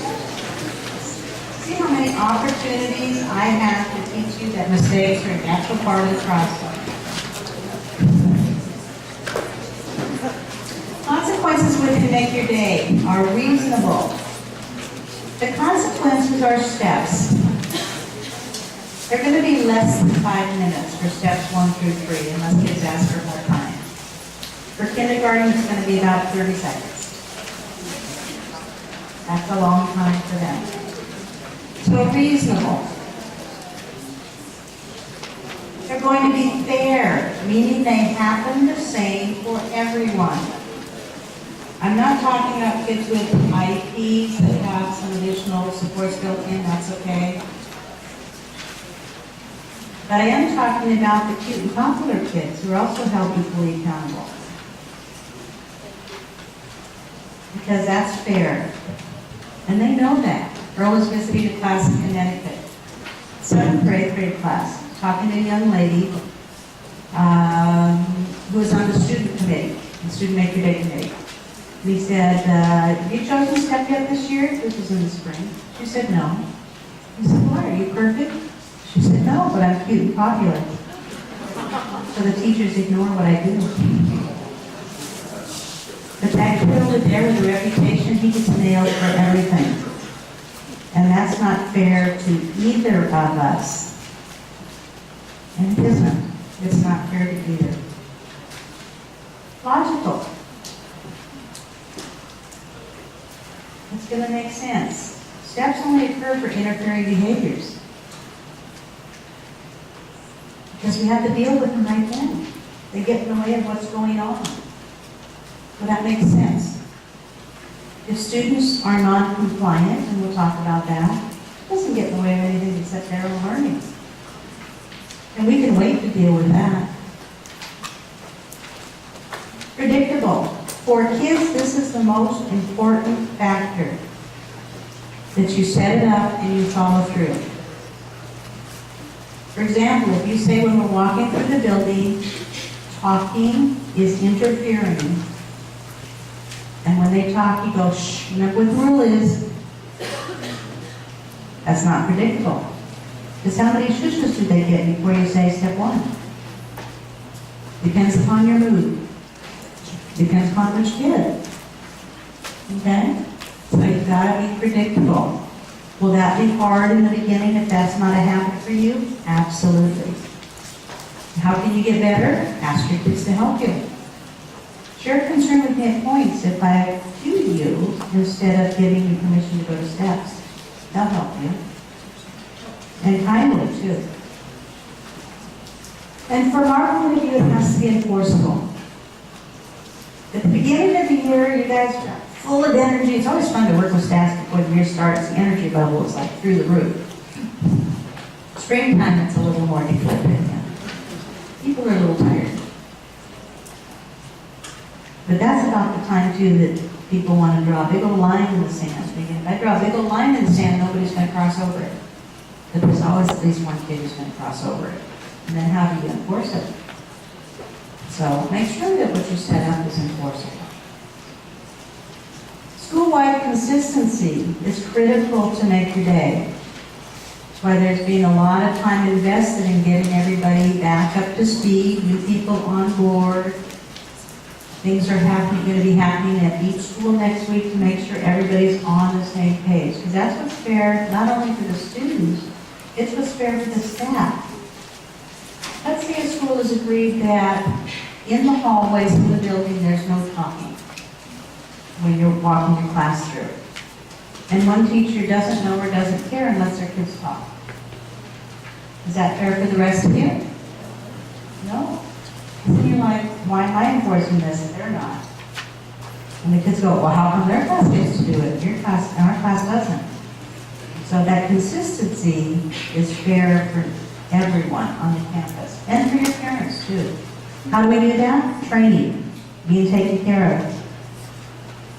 Everyone had to be on board to begin with Make Your Day. And you're to make your day school, so you need to be on board. And we already talked about that a little bit. Administrative support is critical. You have it at the highest level in this district. On down.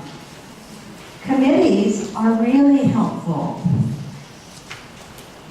Student committees should be made up of the kids who have a lot of unwanted behaviors to the kids who never even think to go outside the line. What represents everybody in the school. And the charge of both committees is what's going well with Make Your Day, what's not going well with Make Your Day, and how can we fix what's not going well with Make Your Day. That helps the schools stay on track.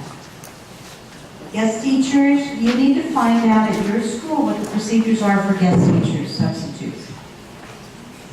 Okay, so make sure you're aware of that so you can have it set up for them. Common language is critical. There's not a lot of vocabulary in Make Your Day. But what there is important. For example, we've talked about expectations. That's Make Your Day vocabulary too. It's something you learn in education, but we use it extensively in Make Your Day. And I can be at a school where kids don't know me, and I can say, what are the expectations for this? And they know what I'm asking. I see a student running down the hallway, I can call them over and say, step 1, running. They comply. They don't need to know me personally to do that, because that's a common language. Several years ago, I was checking out at a Walmart, and my card went running, and the young man was trying to help me. He's like, I have really interfered with your ability to get out of here. That's probably a step 4. I said, no, it's not a step 4. It's not even steps. It's not your fault. So I thought that was, so I can tell exactly what school he'd come from, right? I used to help with the back-to-school clothing drive. And when kids came through from Make Your Day schools, within a few minutes of talking with them, I had really a pretty good idea about the student, you know. How's your school? Do you make your day most days? You know, have you ever chosen steps? You can gather a lot of information from kids just with that common vocabulary. So a lot of you are bringing techniques and tools from other disciplines. Continue to use the tools. Some of them are going to be remodeled, and some of them are going to be changed up a little bit. But don't throw away all your tools. Some of them you have to throw away. Proximity, when somebody's doing something you don't want them to do, that gets thrown away. So what can you change? How I teach it to you over the next today and tomorrow and Monday is how we did the additional training. Your school may have made some changes. Find out what those are. Okay? The first year of implementation, we tell schools, don't change anything. We do some tailoring, but don't change anything. Hundreds of teachers before you know that this works because they'll say, oh, that won't work. An 8th grader will not go to step 1 when I give them permission. They will if you do it correctly.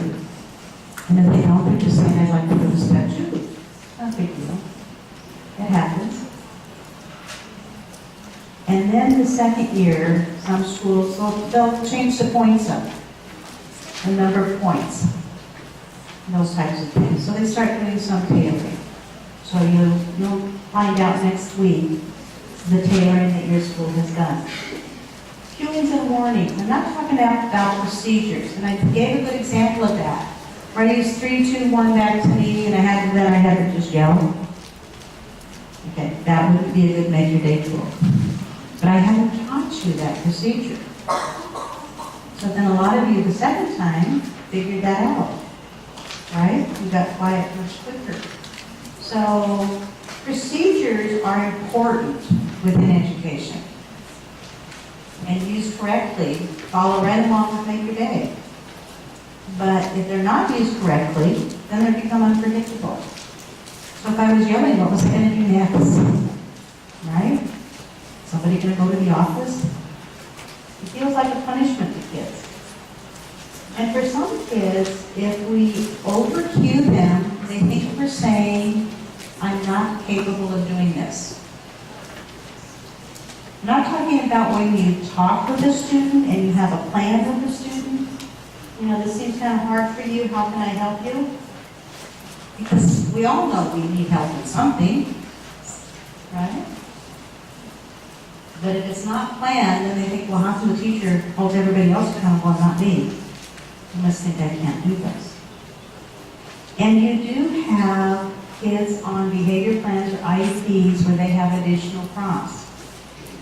Those are equitable. You know, some of us wear glasses or contacts and some of us don't. That's how we level the visual playing field. And sometimes we have to do some additional things for students. And they're okay with that. None of you are offended if someone has classes or doesn't have classes, right? You know they need it. You kids feel the same way. Rewards absolutely get in the way of what we're trying to do.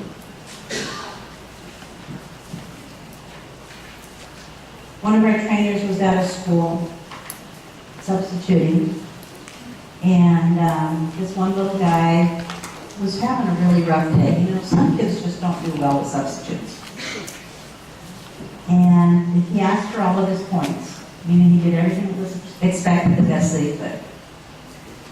And she said, at some point in the day, she sat down privately with him and said, it seems like you're having kind of a rough day. He said, yes, you're the substitute.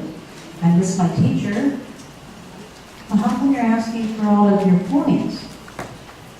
Well, she told us we all made our day with the substitute to give us a Hershey Kiss tomorrow. What would you do if you were a little kid? Right?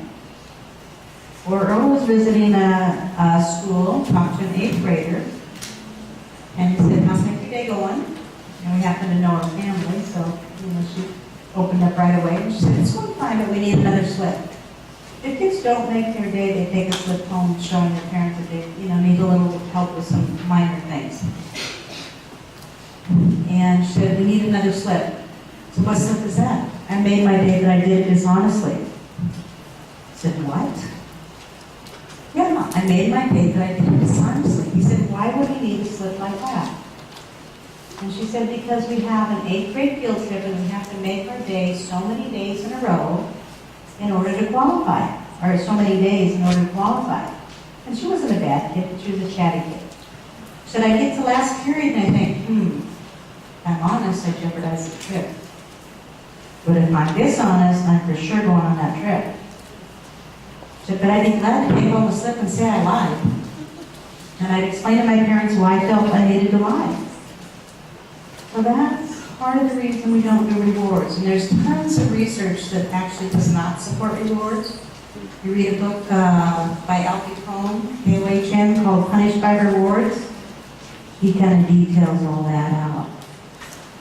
Basically says that whether it's a carrot or a stick, if you're using it to coerce behavior, it's a punishment. Recognizing kids' efforts are important. Awards. Don't take those away. Sometimes people say, well, maybe it's not about giving praise. You can't give praise and compliments. Yes, you can, if they're honest. If I say something like, I really like the way you're focusing on me, is that a compliment to her when I'm speaking on the mic in front of everybody? No. It's not a compliment. I know they teach you that in college, throw that one out too. Because what I'm really saying is, I hope everybody else will focus on me too, like she is. And the student who's the focus of that, quote, compliment, knows it's not a compliment. If I walked over to her privately and whispered that, that's a compliment. But if I'm using it to try and coerce the other kids around her into paying attention, that's not a compliment. So do give lots of compliments, real compliments in your day. Do recognize efforts. Praise kids. Don't ever give that up. So let's make sure I covered everything. True or false, make your day is not easy for all educators to implement. True. It doesn't make you a bad teacher at all. Our school is using Make Your Day correctly. All classrooms look the same to observers.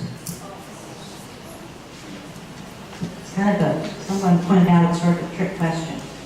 They said, shouldn't Make Your Day look the same? So, yes. But Should you kind of like be the Stepford wives and husbands teachers, the Stepford teachers? No. Make Your Day allows you, because you've got that structure already taken care of, to be the teacher you want to be. Because you're not going to be having to spend a lot of time on discipline. In the beginning of the year, yes.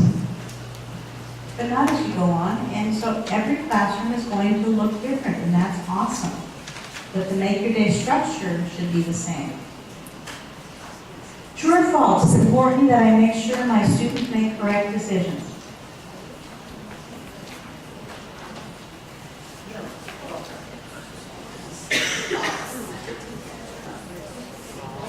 And here's, yep, there we go. Sometimes we don't have all the information. Right?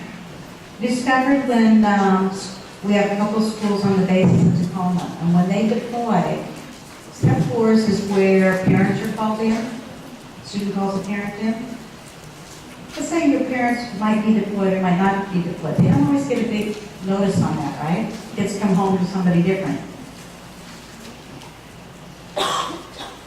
They notice that their step 4s, which requires the parent to come in, go up during times of deployment. What better way to find out if your parents have been deployed or not? If your guardian shows up for you, well, it's like, okay, yes, they're deployed. What if mom and dad had a big fight the night before? What better way to find out what's going on than to work your way up to step 4 where you can have your parent come in? One young lady said, I have a teacher who doesn't believe in opting out, and we'll talk about that more, but it's where students say, the best I can do basically is sit on step 1, and the teacher says, I don't believe in giving you that choice. So she just worked her way up and down steps. But why did she do that? She said, sometimes the best I can do is come to school and sit on step 1 because of what's going on at home. So, what's a correct decision? We don't always know. So we want to kind of keep the value of it, our values, out of their decisions. We want to give choices and make sure they're making an informed decision. We don't want to label it good or bad. I'm not talking about running in the street, okay? But some of those everyday sorts of things. So if kids choose to go to step 4, that may be the perfect choice for them that day. And that's okay, so we won't get wrapped up in that. So the school rule. How did that start?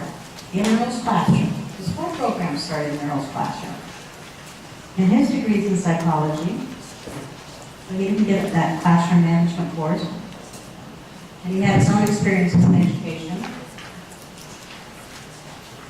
And we met working at the State Mental Hospital down on 24th and Van Buren. We really did.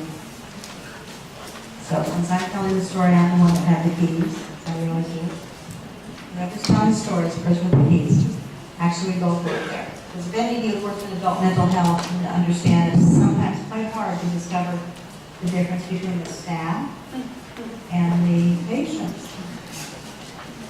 The people with the keys. Most often are the staff.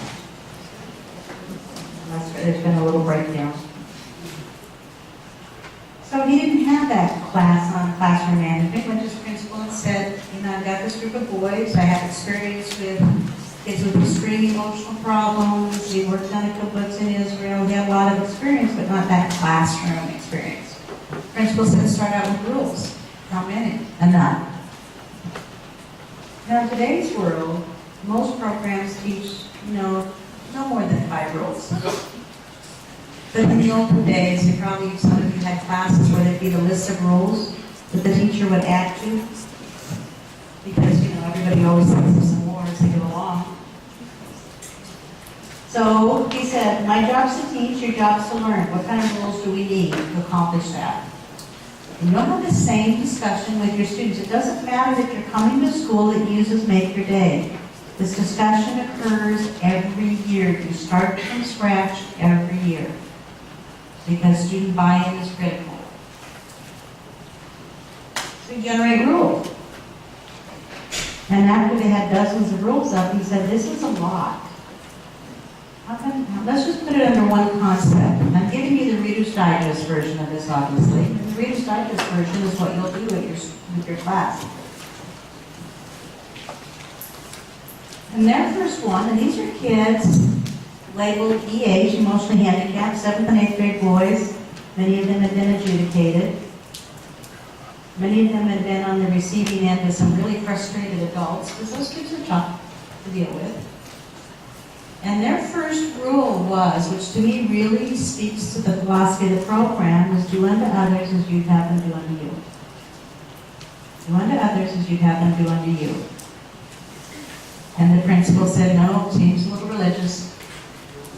So they came back with, no student has right to interfere with the learning of others. And after time, the kids said, well, Mr. Brown, do you have the right to interfere with us?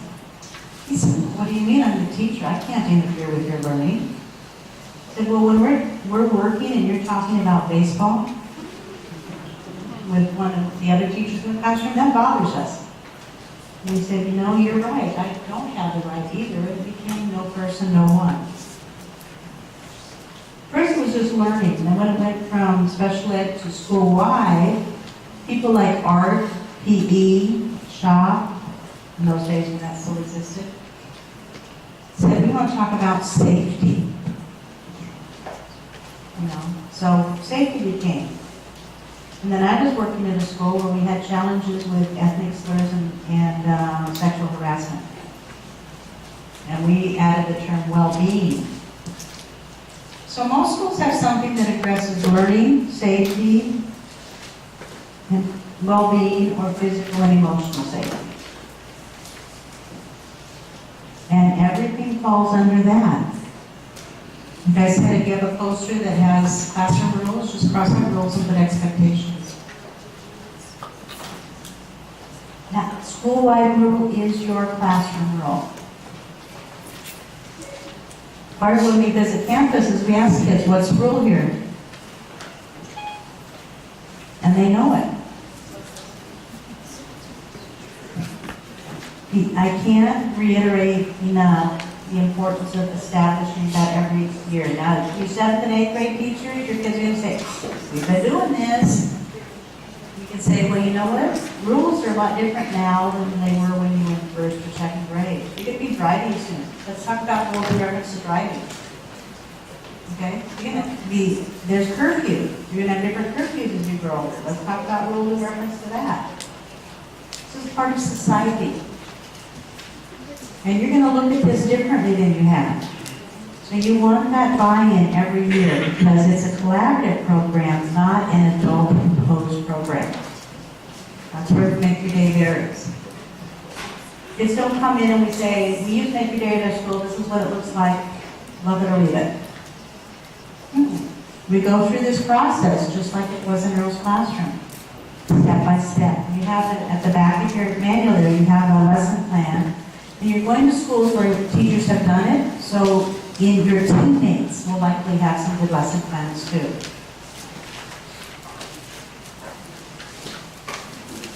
So typically establish a rationale for rules depending upon what age you're working with, how you approach it, it doesn't matter. But you need to establish a need. Some teachers say ahead of time, this is a school rule. And some say, we have a school rule and we'll talk about it later. Because that rule should be down. Now, if you're preschool or kindergarten, you might just say, here's a rule, and then you're going to talk about what each of those words means. So you're going to maybe step into it. I typically have kids do this, just like those kids do. From 2nd grade on up, I pass out Post-its. Say, tell me a rule that you need. I write down things like don't hit me, no taunting, not touching my stuff, whatever it is. And then I typically have the categories, learning, safety, well-being. And I'll have a rule, and I'll put it up. You know, for me, one person talking at a time, that would go under learning. And then each of the students has an opportunity to put their rule where they think it belongs. And sometimes they'll say, well, I think it fits under both. I'll say, well, Ms. Harris, you have to put these things. Because the discussion is important. And I don't tell kids where I think it should fit. It's up to them to make that decision. And then joint ownership is critical. This isn't where you do thumbs up, thumbs down, hands up, hands down, yes, no. This is individually establishing that joint ownership. Here's an example of what a teacher did. You can see the discussion. And this stayed up as a bulletin board, where they talked about each of the terms, what it meant, what it means in their setting, etc. This is another example. Started out as a blank piece of paper. The teacher said, instead of having the kids do it individually and having them come up, he just had them do it and he scripted it for them. And as they gave him roles as they needed, everybody participated.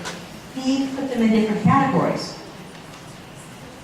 without a heading. And then once he had all the rules, he said, what about this first list here? What do they all have in common with that discussion? Well, safety. What about this second list here? What do they all have in common? And the rule said well-being, but he put feelings, and he had to talk about the term well-being then. And third column.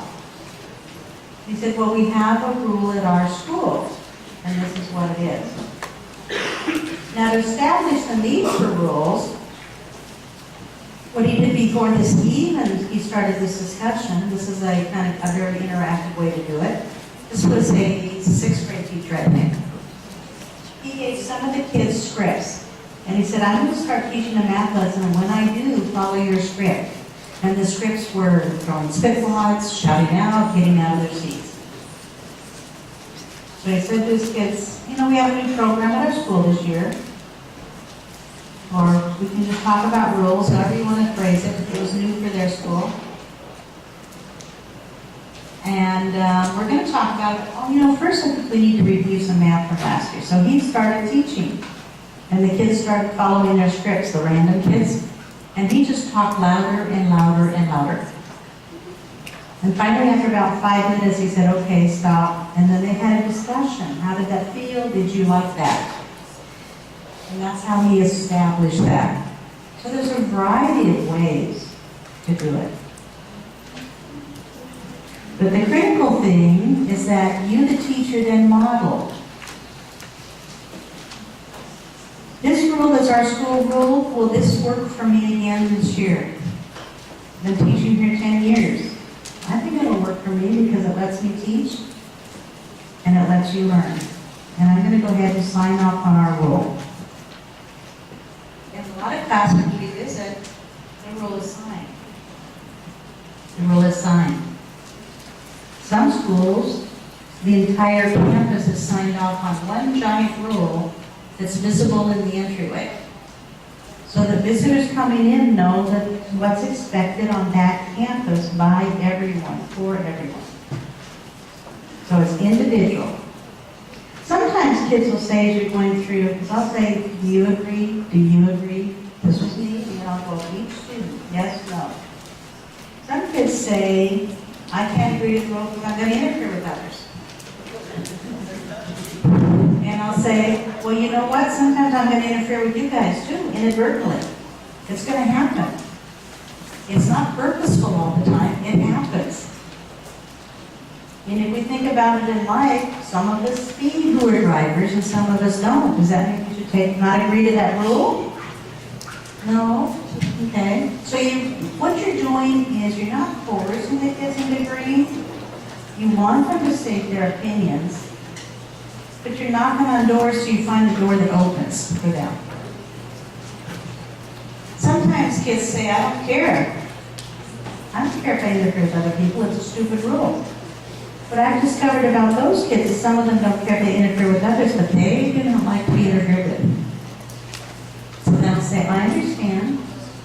I'm not going to say, well, you shouldn't interfere with people. I'm not going to get preachy. And just might walk over and say, oh, you have a really nice new backpack. Do you mind if I borrow that for the rest of the day? No. Well, so does it bother you if people interfere with you? Yes. Well, the rule protects you too. Oh, okay. Then I can agree to the rule. Sometimes kids will say, my parents told me if someone bullies me, I can hit them. That's a pretty common one. And if I agree to the rule, then I can't stick up for myself. And I don't give them the, well, that isn't the way we do it in school, and that isn't the way the world works. I don't get preachy. I say, you know what? I agree with your parents. You shouldn't have to put up with bullying.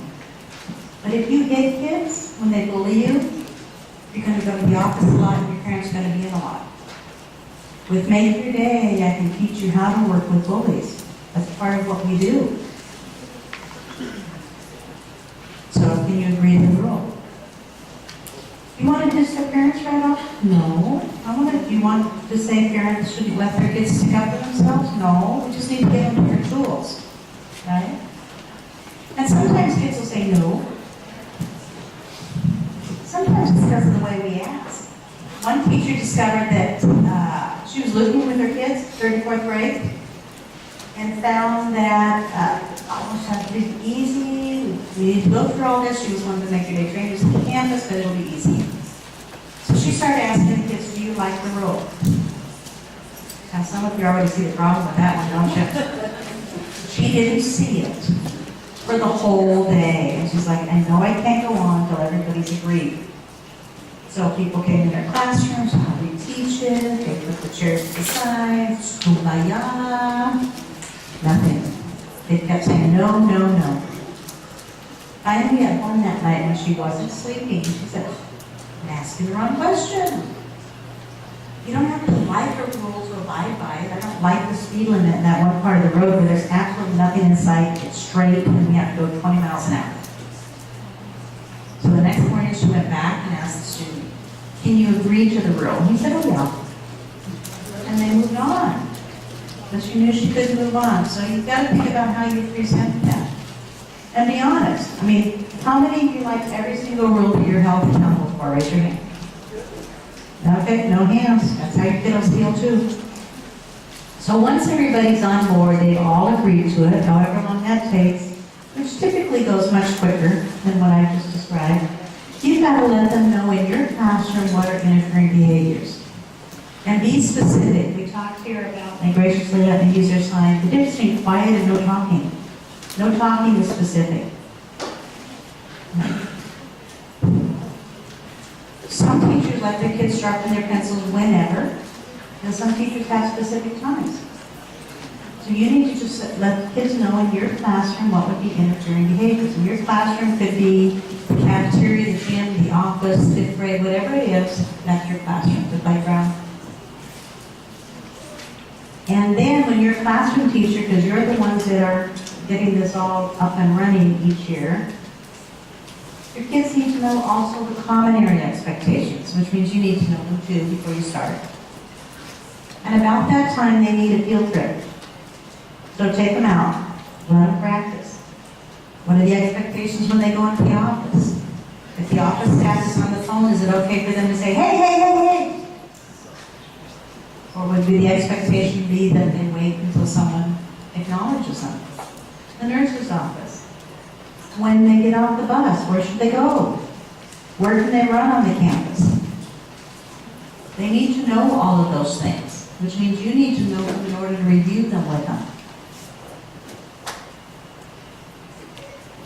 Basically, you have to think about it as a new student, and some of you are new students. So you're like, yeah, I wonder what those common area expectations are too.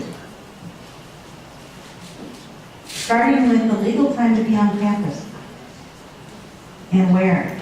And actually it starts before then, because with Make Your Day with Points, they start from the time the kids leave home until the time they get home, because that's when we're legally responsible for them.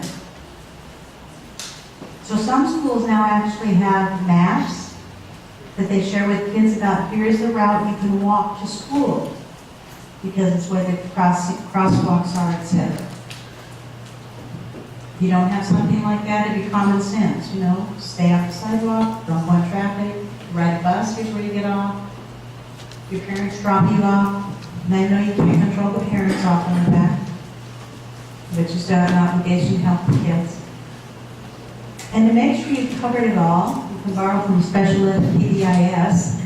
There's a matrix and there's one specific to Make Your Day on the website, where you look at learning, safety, well-being, what behaviors are expected in each setting, and that helps you know that you've covered them all. So it's just kind of a nice, quick little lesson plan idea. You also need to know how your school services new parents and new students. Find that out, because that first week or two of school, you're going to have a lot of new students showing up. And so you need to know what kind of education they've had and what you're expected to do. And the nice thing about now is you also want to make sure you contact all your parents. I've already talked about how step 4 is a process where parents are called in, basically kind of a disciplinary setting. You don't want that to be the first time you've met a parent. So take the time to call, email, send a letter, whatever your mode is. Say, I'm looking forward to having your child in class. We're going to have a great year. Here's some of the things we're going to be doing. So find out what the standard procedure is at your school. And you've got some secondary people here, so they can help you out too. So let's make sure I've covered everything. True or false, it's important that students individually agree to the rule. True. True or false, setting up the rule is the least important part of implementing Make Your Day. False, it's the most important part. That's the foundation for everything. True or false, it's important to review the classroom and common area expectations frequently. Now, at the beginning of the year, you're going to be doing it a lot, aren't you? And then as you go on to the year, I like to say as frequently as necessary. When you see things kind of starting to fall apart, that's the time to review. Or if you get a big influx of new kids, that's a good time to review. Okay, before we move into this, let's take a, look, it worked out almost the same. I'll start talking again at 10 after the hour. Weeks and weeks, and you know nothing is happening on behalf of this kid. Is that a concern? Then it's a concern. And believe me, 6th, 7th, and 8th grade teachers, we're the biggest ones to fight this, because who cares about points? Kids don't care if they make their day. Some of those 8th graders, they really deeply, it bothers them. Sometimes more than a kinder or a first grader. So it took me a few longer years to realize, because I still we had some growing pains with Make Your Day, especially in the upper grades. We're getting there. Yes, Ms. Hornstruck. I was actually a teacher too who implemented this for, I would say like 3 years of implementation. I looked at it in a very different way than Ms. Fitz did. It changed my teaching life forever. I went from being the drill sergeant, you do it my way or no way, and then I'm staring you down, and you better follow, and blah, blah, blah. And I went from that to willingly wanting to try Make a Day, and my relationships with my students changed so much from using Make a Day, because, and they were positive. I was no longer going home stressed because kids were trying to argue back with me or just be purposely defiant. And the first year I implemented it was the best relationships I've ever had with students, and it continued after that. So I think you'll notice that, and I was also a middle school teacher. So when people tell me it doesn't work in middle school, it works in middle school because you just have to follow it with fidelity. And as long as you do that, and stick together with the team, it's going to work with those kids. And if we can tell you anything, just learn to say I'm sorry and adjust your own points and get your administrator to sign your point sheet. The kids love it because we all make mistakes. We all have been on task at times. And I have to get my point sheet signed. So learning to say I'm sorry and moving on is wonderful. Yeah, what kind of, we have some junior high teachers here, as an 8th grade teacher, what kind of pushback did you see from the students from, Make Your Day, which is very... It wasn't from the students, it was from the adults. the students are willing to take it. It's the students realize the adults don't have it, and the students become in control and realize where our weaknesses are. The students want it. And so the 8th graders now that we have had it since 1st grade. But they say they don't want it. Yeah, they act like they don't want it, but then when you forget to call points, you didn't need points. Those things you don't care about, you don't understand. So thanks everyone for sharing, because that is important, because you're aligning the fears of some of the people who are new. Because 7th and 8th graders can be a scary bunch to some people. You gotta be kind of a special person to deal with 7th and 8th graders, sort of a grown-up 7th and 8th grader yourself. But feel free to talk with the veterans at your school and get their perspective. Because as you can see, they traveled that same path. So don't assume that you can't ask questions of them. So thank you everyone for sharing. That was very helpful, and for me too. So Zuni Car Guy is choosing what? Steps. But if he's just simply staring at his cars, then he's choosing not to earn points. Okay? And your administrators understand the program, so they know that occasionally there's going to be kids who are doing this. And I think it was explained very clearly. But if there's a pattern and there's a student you have to, you're ignoring them and not dealing with them, not using maybe as a diagnostic tool, then they'll be talking to you. What about this little guy?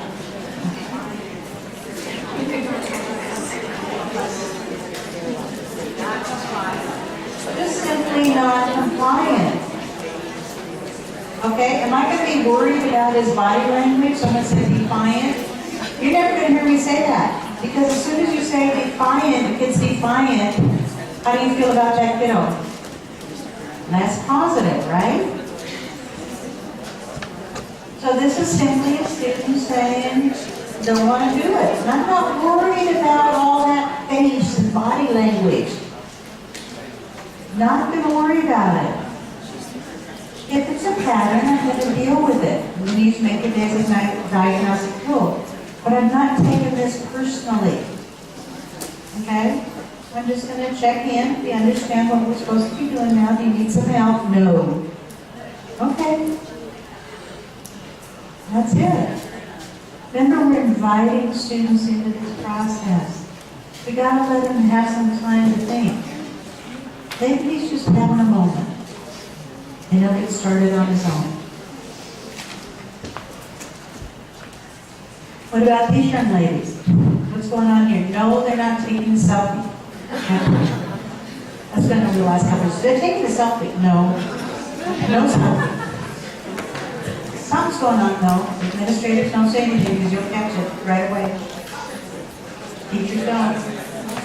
Dress code. The preschool teacher got it. Dress code. But they're cute and popular. It's obviously the cute and popular crowd, isn't it? And so for them, oftentimes dress code gets ignored. And dress code is simply non-compliance, although it steps at Indian schools, dress code goes against stuff. Is it non-compliance at all the schools? Check with your school. Because sometimes when there's a big gang presence, which a couple of your schools have, then it's a safety issue because of colors or laces or eyebrow shape or whatever the current trend is.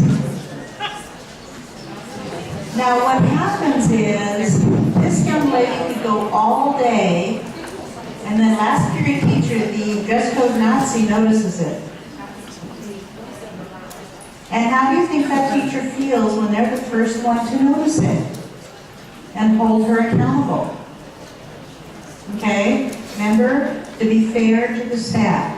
I personally don't pay attention to clothes, so I have to really pay close attention to dress code. In fact, I worked with a teacher, and when we talk about kids out on the playground, she described exactly what they wore, and I described exactly what they looked like, and we could never figure out which kid we were talking about. But you have an obligation, especially with the older kids, to hold them accountable for dress code. So be clear about what that is too. So I just have this stock photo classroom. It's not a real classroom, okay?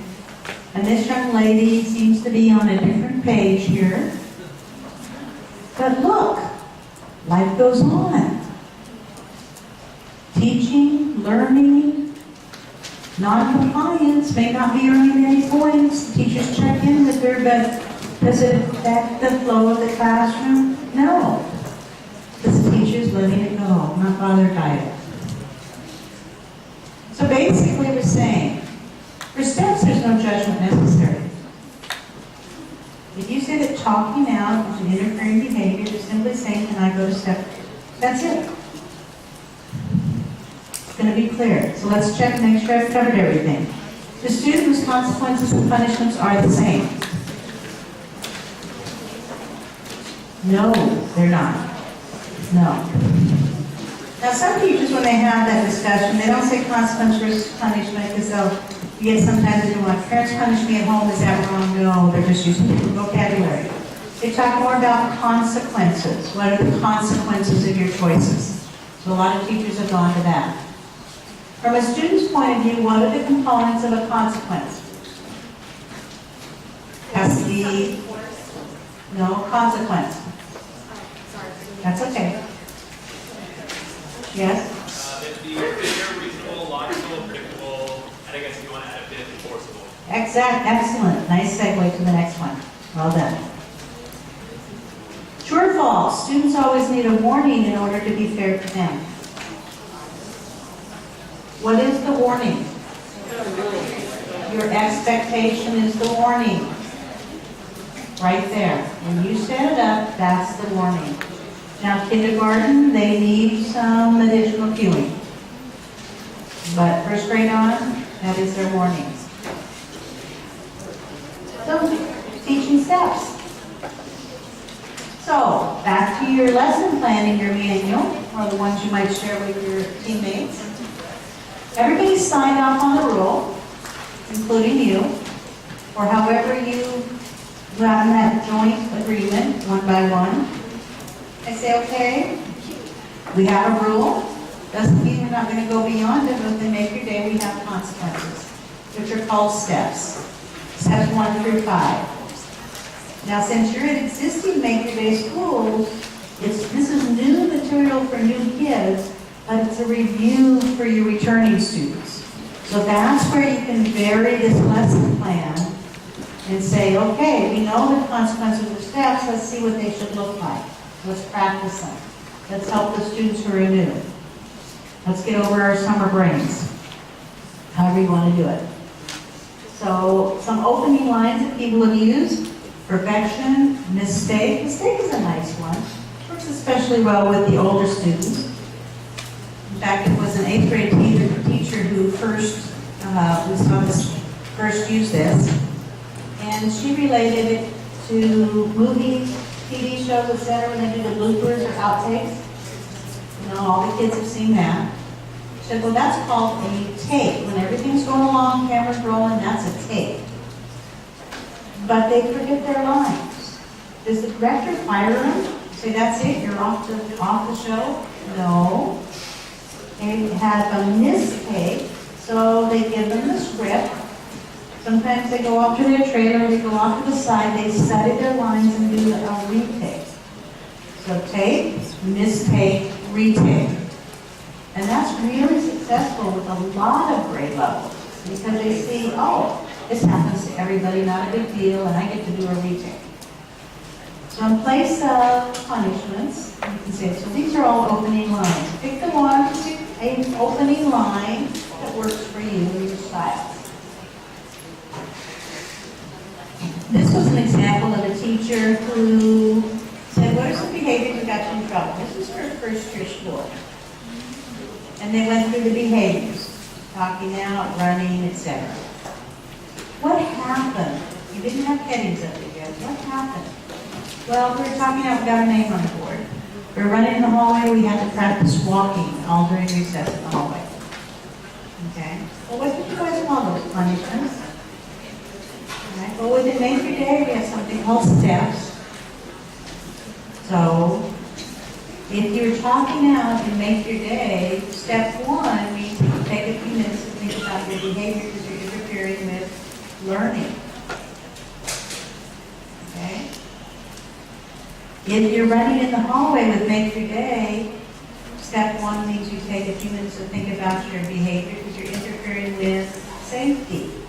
But he related it all back to, for each of these behaviors, what it interfered with.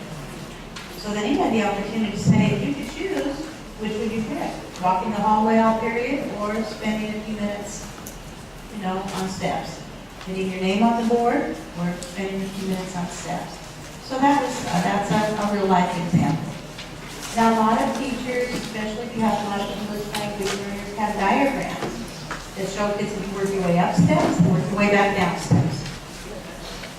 And step 3.5, that's a kindergarten step. Because oftentimes, and this was developed by kindergarten teachers, the kids just need to hear mom or dad.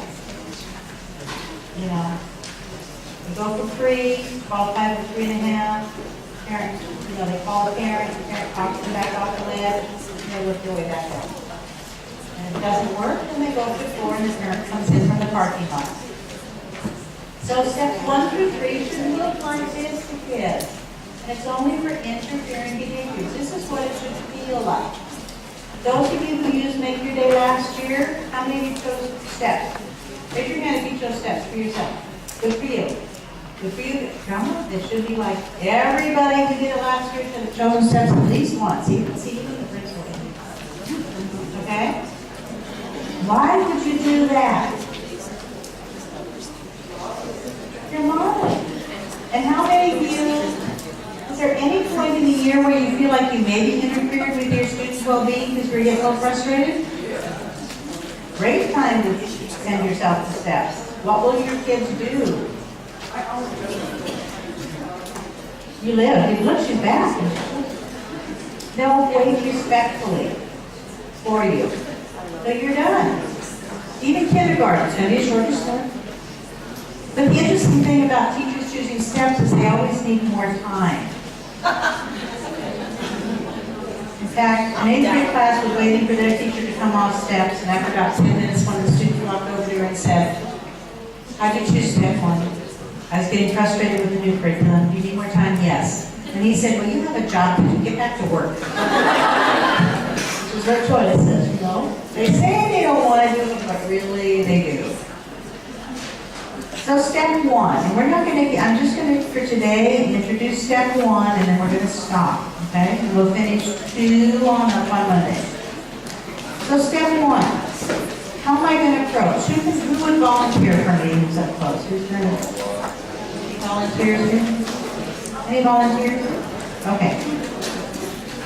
You want to just come right up here.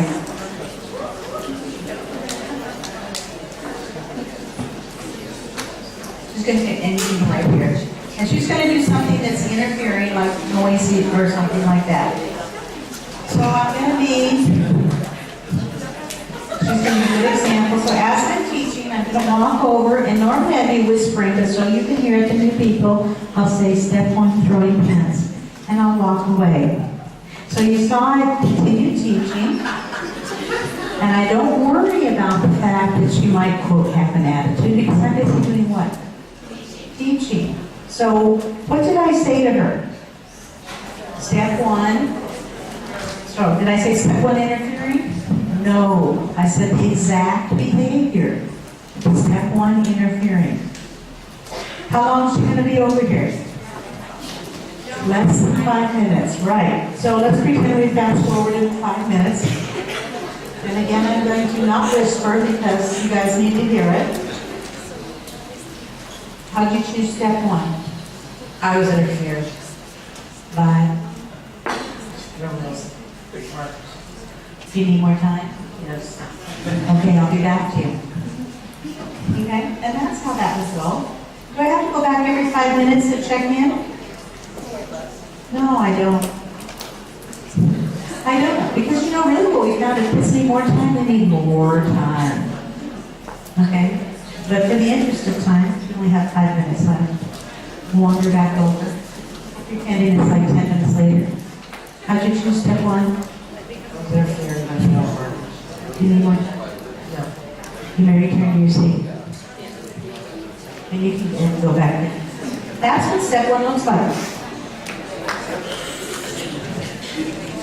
Without the mic. Okay? Did I get upset when she was like, oh? No. Were some of you laughing? We'll take care of that with shadowing. Tomorrow we talk about it. I mean, Monday we talk about it, okay? What if she was over there and I couldn't get to her? Can you remind me of your name? Julie. Could I have said, and she was throwing markers over there, could I have said, Julie, would you come here for a minute? Let's go ahead and handle that. Julie, could you come here for a minute? So let's say she was throwing markers over there. What am I focused on doing? Teaching, right? So she gets to me and I'm going to say, do I care that she did that? No, because I'm busy doing what? And then we would continue on. Okay? So if I can't get to her, I can call her up to me. And this tone of voice, neutral, not worried about it, I'm focused on teaching. Did I look at her? Did I turn my back to the classroom? Am I scared of you guys? No. Where's my focus? What's more important? Your learning or this behavior? The learning. And if I turn away from it, I'm saying this is more important. Question. How many of you are afraid that when you say that to students, they won't move? That's right. They will if you do it respectfully and you've set it up clearly. They absolutely will. And if they don't, you're simply saying, I'd like to go to step 2. That's all. So it's not a big deal. Now I know when the kids are taller than you, which for me happens about 3rd grade on, it seems like, well, I gotta like be really big so that, you know, no, you don't. I can be on campuses where kids don't know me. Big, tough gang kids. And if they're running in the hallway, I call them over and say, step 1 running. And they comply. See, look what is expected. And I'm not being disrespectful to them in any way. In fact, what kids count on is if you can keep them safe. I know one young man who had extreme anger problems, and he and his mom finally went to counseling. And here's what he said to her. He said, when I couldn't control yourself, I needed to know that you could control me. So you have those middle school kids whose emotions are all over the place. They need to know that a calm adult is going to keep them safe. That's what STEPS is about. Yes? You know, is it important to use the word, you to say you've chosen step 1? Or do you just say, like you said when you started with 8th grade, you say step 1 running? I simply just say step 1 running. A lot of teachers, and thanks for bringing that up, say, yes, you may go to step 1 for running. You chose step 1 for running to reinforce the idea that they chose, you're just following through. Giving them the power. Right, yeah. That gives them the power is a good way to say it. Okay, so, one more minute, you guys can maintain, I know it's been a long day. And I'll stay back here so that I'm out of the way of the rush room. Eyes on me, voices off, please, for one more minute. On Monday, we start first thing, 8 o'clock, I think, or something like that. That what it says on the schedule. 8 o'clock, here again. I'll probably do just a touch of review, and then we'll go right into step 2 and get through steps, including 4 points with concerns, closing out your day, and you'll be ready to rock and roll. That's all. Bye-bye.